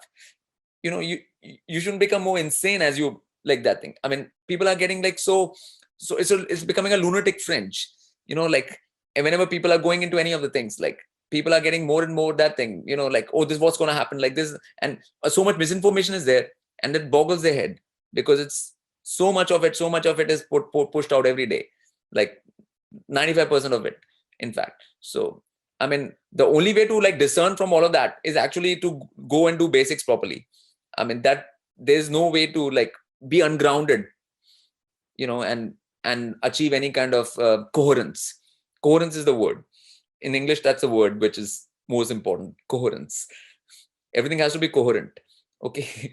Like, I mean, I can't think of a better word like in that language. Like, so yeah. Why do you feel that people are so like they feel like they have to have this archetypal system? Do you think that it's just been that way from the beginning of creation, that there's the apex of the pyramid, the apex of somebody's life, the apex of striving? It just seems as if people are so, okay, we must have a king and we must have a queen. I mean, people, there's one thing I like about Leak Project is most people that listen to Leak Project think for themselves. You know, that they don't need somebody to govern them and tell them where to go and what to do. They're free thinkers and they're independent. But it just seems as if the masses, people are so zombified. People are literally, I truly feel people are like 2 IQ points away from being zombies. Like they could snap that easy and just start chewing on people's brains and stuff. I mean, that's what's called a Borg state. You know, like in Star Wars, that's called Borg. Like it's the Borg state. We are the Borg. Yeah, like yeah. That's what it is. Like, I mean, and that's what because the problem is that like the people who are controlling the affairs right now on Earth, okay, they are at such a low level that they have to keep people lower than them. For example, if you're George Bush and you have to keep people lower than you, like if you're at that level, you know, like it's very tough. You know, you have to keep them at a zombie Borg level only. There is, I mean, you know, it's a very low level in the first place. Like if you want something below that, then it's hardly be able to function. Like, you know, like I mean that's what's happening. Big, and it's all because of these people. And the thing is that people lost touch with the actual, you know, things, the sciences and the real knowledge, you know, and then they like this striving wasn't there the whole time. Like right now, since the internet has come and stuff, this striving has come, at least in people. Like people want to know and people want to at least that thing. I mean, like 100 years ago, like I mean, people are in their village, whatever, like nobody's even caring. Like only there are certain people who are in the know and stuff a little bit, and that's it. Like, you know, that's how it was. So I mean, right now there's that thing that people want to know with the internet and stuff. That's why it's a good thing which is happening like right now. Like it's something positive. Like, but there is a thing called basics which have to strive. Like people are, you can't ignore the basics. And the West, especially American stuff, like they don't want to do basics. Nobody likes that.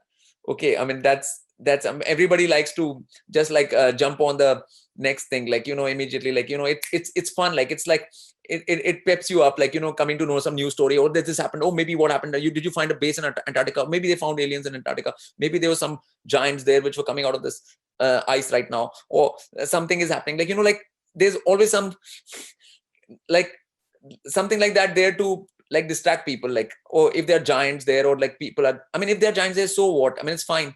If there are people 20 feet tall people, so what? It's okay. Like, what's the big deal? Like, if they're 20 feet tall people, like, I mean, I'd hang out with them if they were nice to me. I'd just be yeah, ready to run really quick if they were getting hungry or something, and I didn't have anything to offer them for food except for myself. But yeah, but like, but it's not a big problem. Like, where you're sitting, I mean, you're not bothered about 20 feet people, like, just walking around, right? I mean, like, it's go not. watch a basketball. Yeah, There's a bunch of 10-foot people. Sorry, never mind. yeah. I mean, yeah, whatever, Rex. You're getting the point. Yeah. I mean, I think, like, West is going in that direction. They've moved towards Egypt. They've gone to Sumeria. Now the Vedic thing is coming. It's gonna come. Like, they'll reach there. They're headed towards that direction. At some point they will reach there. Okay, because I mean, I think, like, when the West first came to India and that thing, like when Vasco da Gama first came in 1450s or 1492, whenever he came to India, I mean, they should have learned something about, like, agriculture and food and things like that from a culture which was doing that for thousands of years. I mean, that was a big mistake, not learning anything like that at that time. And it has costed people a lot. I mean, only the hippies in 60s started doing that again. So, like, West missed out on all of that for 400 years. Okay. And then the hippies started that thing again, and then it died down again, and whatever, like, like, it didn't really reach its, like, where it should have reached. Like, so maybe now, because like, all the knowledge is spreading and internet is there, and nobody can claim ignorance now in this world now, because net, like, I mean, like, I didn't know, like, I mean, like, It's amazing how many repeaters there still are, though. They won't research, they'll just repeat. They'll read a title on an internet conspiracy forum and think that they have the answer to the world solved right there. And then they'll come up with, and they'll be, hey, look, man, green aliens come from Uranus. And then they shapeshift with Bobby Joe. And it's crazy, dude. You should see it because they come from the planet Reticuli. I mean, that's the thing which these people use. They know there's one thing called ego, which ego of knowing, which they use to indoctrinate people in the first place. They know that, like, if you tell people, send people to school, and then you give them all this false info, then it creates a false sense of knowing, because ego is nothing except false sense of knowing. There's no special entity called ego. Like, ego is just like a being's false sense of knowing. That's all it is. Okay. Like, if you put it into a ball, all the false sense of knowing they have got into one ball, that will be ego, nothing else. Okay. So, I mean, so these people are functioning from, but like when you go by that, you actually face the music. If you're going to live by that, you're going to actually face the music for it. Those people who are like that, they will face the music for it. Nobody else will, so, and then when they face the consequences, then they will have to learn. Everybody at some point, because being that way will only lead you to pain and torture. Hell is nothing but pain and torture, right? Okay. Like, I mean, like, hell is just a word for that. But, like, the point is, like, this kind of, like, ignorant way of being will lead you to pain and torture. It's a simple thing in this multiverse. And the more like, strongly you hold on to it, the more pain and torture you'll face. And if you can handle it, it's like if you can handle it, how long can you handle it? Like, I mean, you can handle it for some time, but nobody can handle it forever, or, like, so at some point they will have to give up this ego, or, like, this sort of stubbornness, or putting the head into the sand, like, like ostrich puts its head into the sand, like, with no good results here. Like, yeah. I know the ostrich syndrome. That's 99% of the population, indeed. Yeah. Now, let me ask you this, though, because I personally feel that I have seen some off-worldly entities before, whether you want to call them interdimensional, outer dimensional, whatever, but they weren't human. And the best way for me to describe it was they looked like mantis dudes, like giant mantis bees. Not even giants, because they weren't that tall, but as far as what a regular size mantis is, yeah, they'd be considered giant mantises. Yeah, but they were, I wouldn't even say they were 6 feet tall. But where is there anything in connection to what those are and some of these? I mean, first thing you have to understand about those entities can make themselves look like anything they want you to see first. So if you're seeing them in a certain form, doesn't mean that that's their form. Okay. Like, number one. Okay. And the fact that you're seeing those entities puts an end to all of this the paradigm which this false science has given for last 400 years. The fact that you've been seeing them, it tilts the balance more in favor of the realms rather than the Star Trek nonsense. I mean, see, because you have not seen Mars, you're not been to moon, you're not seen space. Okay, like you have not seen these things. Like you're not gone there. Like, but you have seen these things, entities. So, which again, from your own personal experience, tilts the balance more in the side of the planes and realms rather than this model, what we began the talk with, So, and as far as these entities are concerned, you have to, one thing you have to remember is that if they're showing you themselves in a form, like there are things called jinns, for example. I don't know if you know about jinns.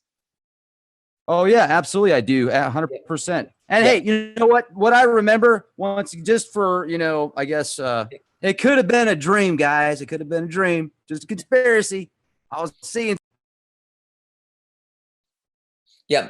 So, the jinn thing is like, I mean, jinns are like they can be a couple of them in the room, but you can't see them just because, again, they are outside the visible spectrum. And I mean, if they come into the physical form, I mean, they can take a form of like a cat or a snake, but you'll think it's a cat. But this cat, if it goes away, like it'll just disappear. This will not be a normal cat. Like this snake will be there and it'll disappear. Like it's not gonna. So I mean, even with the physical world, they can manipulate. These jinns can manipulate with the physical world. They can interact because they're very close to us. So they're not that far off in frequency. So they have direct interaction with the physical world. So, and they can have that. So I mean that's a total different story. Like jinn stories are like a full story. I mean, and jinns are very involved with the human race and the human beings and how things are running on this planet, and they're partly responsible for the way it is going. So are they like negative entities, you feel? I mean, they're not negative. Like, they just don't. They just have a quarrel with the human beings. I mean, it's not a question of negative. It's just that thing, human beings are superior than them actually, but they don't want to admit to that fact, and they want to prove that they are not. So I mean, I know, like, it's just that kind of situation. It's like, I wouldn't call it like a positive or negative, but that's what the situation is. Okay. So, yeah. And Heidi actually is in the chat room right now, and channel 27. She was wondering about all of the human sacrifices and animal sacrifices that have been going on for thousands of years. I think in the interview with her, I just talked about that anyways. Like, the point is that, like, so many animals are killed anyways every day for human consumption. Okay. Millions and millions all over the earth, millions and millions of animals are killed. Now, there is a karma for that. There is energy which comes out from the killing of those animals. Okay. Now, that energy has to be balanced. And that energy is balanced by human sacrifice. So certain amount of humans have to be killed in order to balance out that energy. And that's why wars are organized. So that kind of wars is another term for human sacrifice, basically. It's organized human sacrifice, right? So, like, I mean, because the people who are in control, they know that if you let that energy be there, like if you just kill the animals and don't kill any humans, then that energy will reach that kind of proportion where people will start going mad. It'll affect them negatively to that extent that, nobody will be able to do their job. Nobody will be able to go to work, and the whole system will collapse, basically. So, like, they know that they have to pay the price by that to balance that out, So, like, it's a stupid cycle, but that's a cycle human beings have chosen to be on because of these people. Like, they don't have to be on that cycle because human beings are not designed to eat meat with the large intestines, and they don't have the teeth for it. They don't have anything which carnivores have, like, so, like, I mean, it's a stupid cycle. The teeth, though? The teeth. Yeah, there are teeth also. Like, I mean, like, you can see the lion's teeth and tiger's teeth, and you can find out, like, how different they are from human teeth. Fangs, man, fangs. Yeah. I mean, that is all practically there to see. I mean, but the thing is that like they and the people in the top, that's why they want people to eat meat. Like, I mean, because they want people to be in the cycle. Okay, of like you create this negative, that thing, now you pay back this thing, then pay back, and that's how it functions. The whole system functions like that. Loans, this thing, money system, all the systems on this earth function on this kind of negative thing right now, because it's a stupid way of being. Like, human beings don't have to be like that. I mean, like, there's no reason for them to be in this cycle. Yeah.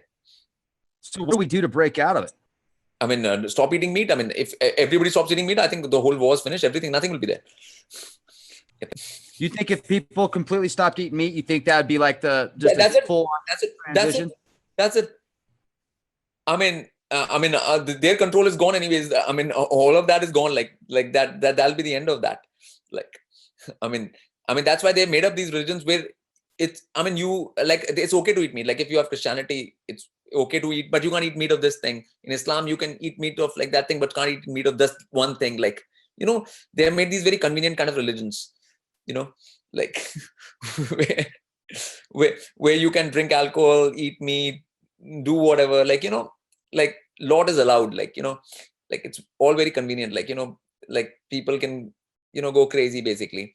And, as long as you believe in that religion, everything is going to be okay. Like, like, I mean, it's 15% of your income, and you go to church every Sunday, and you're okay, man. You'll go to heaven. That's all you gotta do. Yeah. That's the kind of stupidity, like, again, Planet of the Apes again, like there's, I mean, that's what it is. Like, it's, there's, that's why, like, all these, and then they pit these people against each other, like all these religions, they make them fight each other as well. Like, like feed them all meat now, and we're going to make them like, fat enough for the kill, like, basically. The slaughter. Yeah. I've got some great questions from the audience. I was wondering if I could ask you. Yeah. Awesome. Okay. So this one is the North Star in Vedic cosmology. Is it or is it not the immovable star? It's immovable. I mean, and everything, like one should learn that everything, what you call latitude right now, 51 degrees or 30 degrees or 40 degrees or 50 degrees, it is all based on the North Star only. If you are in London, it's 51 degrees. That means the North Star is 51 degrees from you. And the more you move away from the center towards the equator, your degrees go down, basically. So whenever you say this is a degree of that particular city or place, basically you are saying that in reference to the North Star only. With my telescope, when I go out and track the planets or the moon or even the sun, they move so fast that, I have to either have it computer aligned to where it'll track them, or else I have to manually do it. And those suckers are moving. Yeah, they're moving fast. Yeah. Yeah, I mean, only they are moving. Earth is not moving. They are moving. Yeah, that's the thing.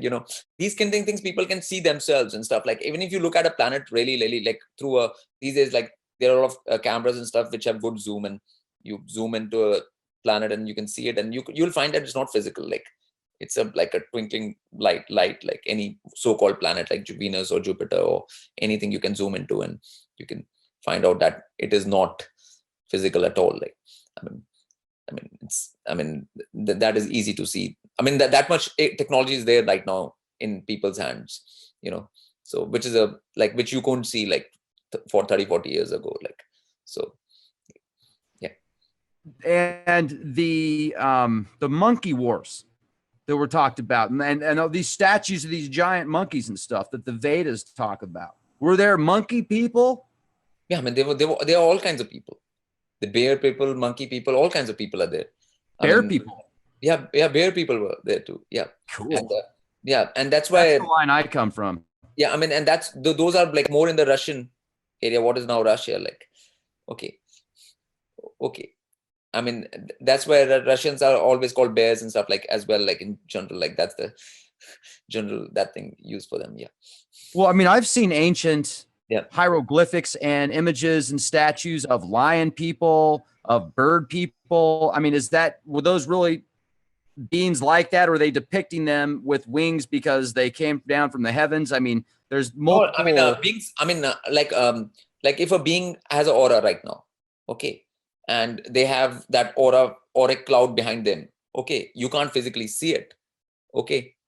Somebody has, and they have wings. Like, I mean, like beings out here as a human being can have wings, which will be their aura in the background, but your eyes will not be able to see it. But the clouds can reflect those wings at different times. If they go to a certain area, the clouds will become in those feathers. Those bird feathers will come in the sky wherever they are. So it's their auric thing which is making those clouds happen. Okay, so it's like that. That's what those wings mean. It means actual energy fractality which they're carrying. Just like horns, like if you say people with horns, like they're demons and they're this and that thing. Horns just mean that like they're like the Kundalini suction pump has enough power to create these coherence things around their head, which is actually like a paraceltic pump for the Kundalini to go up actually. So it's good to have horns. Like, I mean, that's why the word term horny comes from. Like okay, like those dang Egyptians. Just is the sexual energy going up? Like, yeah. Okay. Yeah. And then the Brahman, if you could get into a little bit more detail on that, the concept found in the Vedas, could you please get into more? This question is kind of asked differently. So yeah, just go into more detail if you would, please, on the Brahman. Okay. Like Brahma is the creator. Okay. Creator means he creates this whole universe. Like, okay. It is that entity whose job it is to create. And when it starts creating, first it goes into meditation for a long time. It goes into that thing. And then when it has got the whole blueprint, then only it starts creating. And then it creates the whole, what we see, everything, and after that, different beings are created, like different entities are created. And like human beings also get created at some point in this creation, not in the beginning. Like the different beings, different things are created. Like even the jinns were created before the human beings. So then the human beings are created, and other beings are created. And after that creation work is done, then these beings start living. In the beginning, there is no sort of problem when the universe starts. Okay, there's no like everything is all hunky-dory. Everybody's doing well. Everybody's having a great time. There's no problems. There's no disease. There's no that thing. There's no problems of any kind. Okay, no pain, no torture, nothing going on. Okay, it's all running like a perfect machine. Like, okay, and then as time goes on, and then beings don't follow the law. There are laws, and beings break them, and they get into trouble. And that's when the thing starts, and that's when this pain starts, and then hell start and all of that, because hell is not there in the beginning. Okay, there's no such realm like hell. Okay, there are 14 realms, but there's no such thing as hell. Like, so which is only created when beings start breaking these laws. And when things get very, very bad and stuff like that, then different times different entities have to come in. Like that's where Shiv and Vishnu come in and sort of take care of the matters, either create destruction or teach the laws when the laws are not known, or something in some way they come and intervene. Okay, so that was called avatars, like Krishna, Ram. All of these are interventions. So there is name for interventions, basically, which will be like in today's term ET intervention. Like, but it's not ET, it's just transdimensional intervention. Like, yeah, I mean, it is extraterrestrial if you consider Terra to be Earth. Like, yeah. It's like we're in a universal hard drive and everything breaks down into code. Yeah. I mean, more than a code. I mean, because again, numbers and that thing, arithmetic is to that thing. Like if you think of it like that thing, there's consciousness. And then if you filter down consciousness, you get like knowledge. Okay. And if you filter that down, you get mathematics. And if you filter mathematics down, you get arithmetic. And if you get arithmetic, if you that it down, then you only get code. Like, So code is not consciousness. Okay, like exactly. Okay, there's always more to it. Like, I mean, like just like you found out with electron, you can't really like that with it. You can't touch it. You can't, that it knows you are there. It knows when you're not there. And, you know, it's like that. Like, it's not like a bunch of zeros and ones. Okay. Yeah. Yeah, that's a great way to describe it. Thank you. Yeah. Yeah. And also the Tommy Nadu. I've never heard that. Somebody wrote in the comment section, ask about Tommy Nadu. Tamil Nadu is just a state in India. It's a state in India. Oh, okay. Just like Kentucky or. Oh, all right. That's an interesting question. There you go. I thought we would have something a little bit deeper than that. Maybe they just, anyway.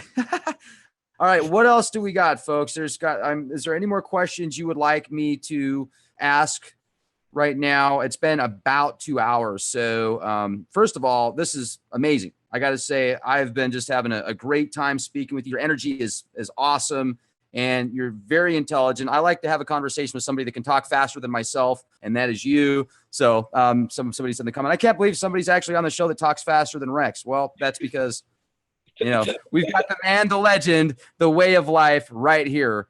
And, you know, please do let our audience know as well, kind of a little bit about what you do when you're not talking to me or reading or researching. I mean, my life is very public. I've got like 900 plus films out there on my channel. Okay, 900 plus films. I've got a blog in which I've got 1,000 plus like blogs. Okay, I mean, I've got a lot of things people can go through, like which will tell more about my things and like what I'm doing and what I've been doing for the, like I'm involved with the crop circles for the last 10 years, more than 10 years. So the crop circle phenomena. So there are a lot of films on that, so they can catch up on that, like, you know, because that is a phenomena. Again, nobody can deny it. Like it happens physically. You can take pictures of it. Everybody, like there's nowhere to hide from it. Like, so yeah.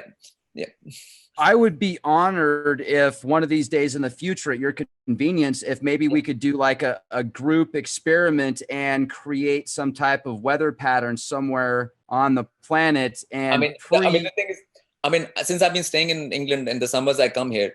And the thing is that like the temperatures have reached like very high, like it's almost India temperatures, which are happening out here. And people are wondering what is going on in England. Like it's never been that hot in England. I mean, we are having like tropical temperatures out there. Like, which is like, England was just supposed to be cold and rainy, and it's been like tropical summers out here. So, that's weather change for you. For starters, it's like that. That song, always take the weather with you, like that. Right on. That's what you do. You take the weather with you. Always take the weather with you. Like, because I like the hot and that thing, which is the better temperature for human beings to stay in, where you don't have to wear a whole lot of clothes, and like where your body breathes, and like it's not too dry. And I think if hell is anything, it is cold. Definitely, it's not hot. That's where you start hurting. Cold is when you start freezing and you're hurting, and you really hurt, like when you frostbite and all kinds of things, yeah. This is a little funny thing I wanted to just like like, because people, they always show in the Christian thing the hellfires or burning, it's all hot and stuff. Like, I would say it's more cold than hot. Like yeah, it's at least 100 degrees in my garage most of the time, and I'd much rather be in here than somewhere where it was 50 or 40 or colder than that. So I can take even human body temperature is quite high, like it's inside. Like, anything which is close to that is a better thing for the body. Like, yeah. Right on. Well, Prashant, it's been just a real honor to speak with you. I'm so glad that I got to know you, and I'm so glad that Heidi from Channel 27 said that I need to speak with you, because I really feel blessed and honored. It's been awesome. Yeah, it was a nice interview with her as well. Like, I just did an interview yesterday with her, and and from her I came to know you, and she introduced me to I think it was very nice. I think it is time like that these kind of things are like sort of like the Vedic thing comes into some kind of that thing, like in the truthers community, and people who are trying to get to the truth, and like it'll be good for them. Like, I mean, for them to go in that direction. Like I'm going to do a lot more research into the Vedas now as well. And like I said before, I've done a few shows on the Veda text, but I've done a lot more on the Sumerian stuff and the Egyptian stuff and the ancient Hebrew and the Greek. So now, especially after speaking with you, I'm going to start doing more podcasts and diving deep into the Vedas, Vedic text, ancient, old school. I mean, just the fact that you said this comes just the alphabet, like awesome. the Vedic alphabet, Devanagari alphabet has got 50 characters, just like English has 26. So the number of sounds in the Sanskrit script, the Sanskrit language are 50. Okay. So it covers much more of the sounds which you can make from your mouth. Okay. Than English does. Like in English, there's no soft D's and T's. Like, so if you have to say tapasya, for example, people find it very hard to say tapasya just because they'll always say tapasya, tapas, or like, because the soft T becomes a hard T, like, it's people have not practiced the soft T in the sound, like, it's like,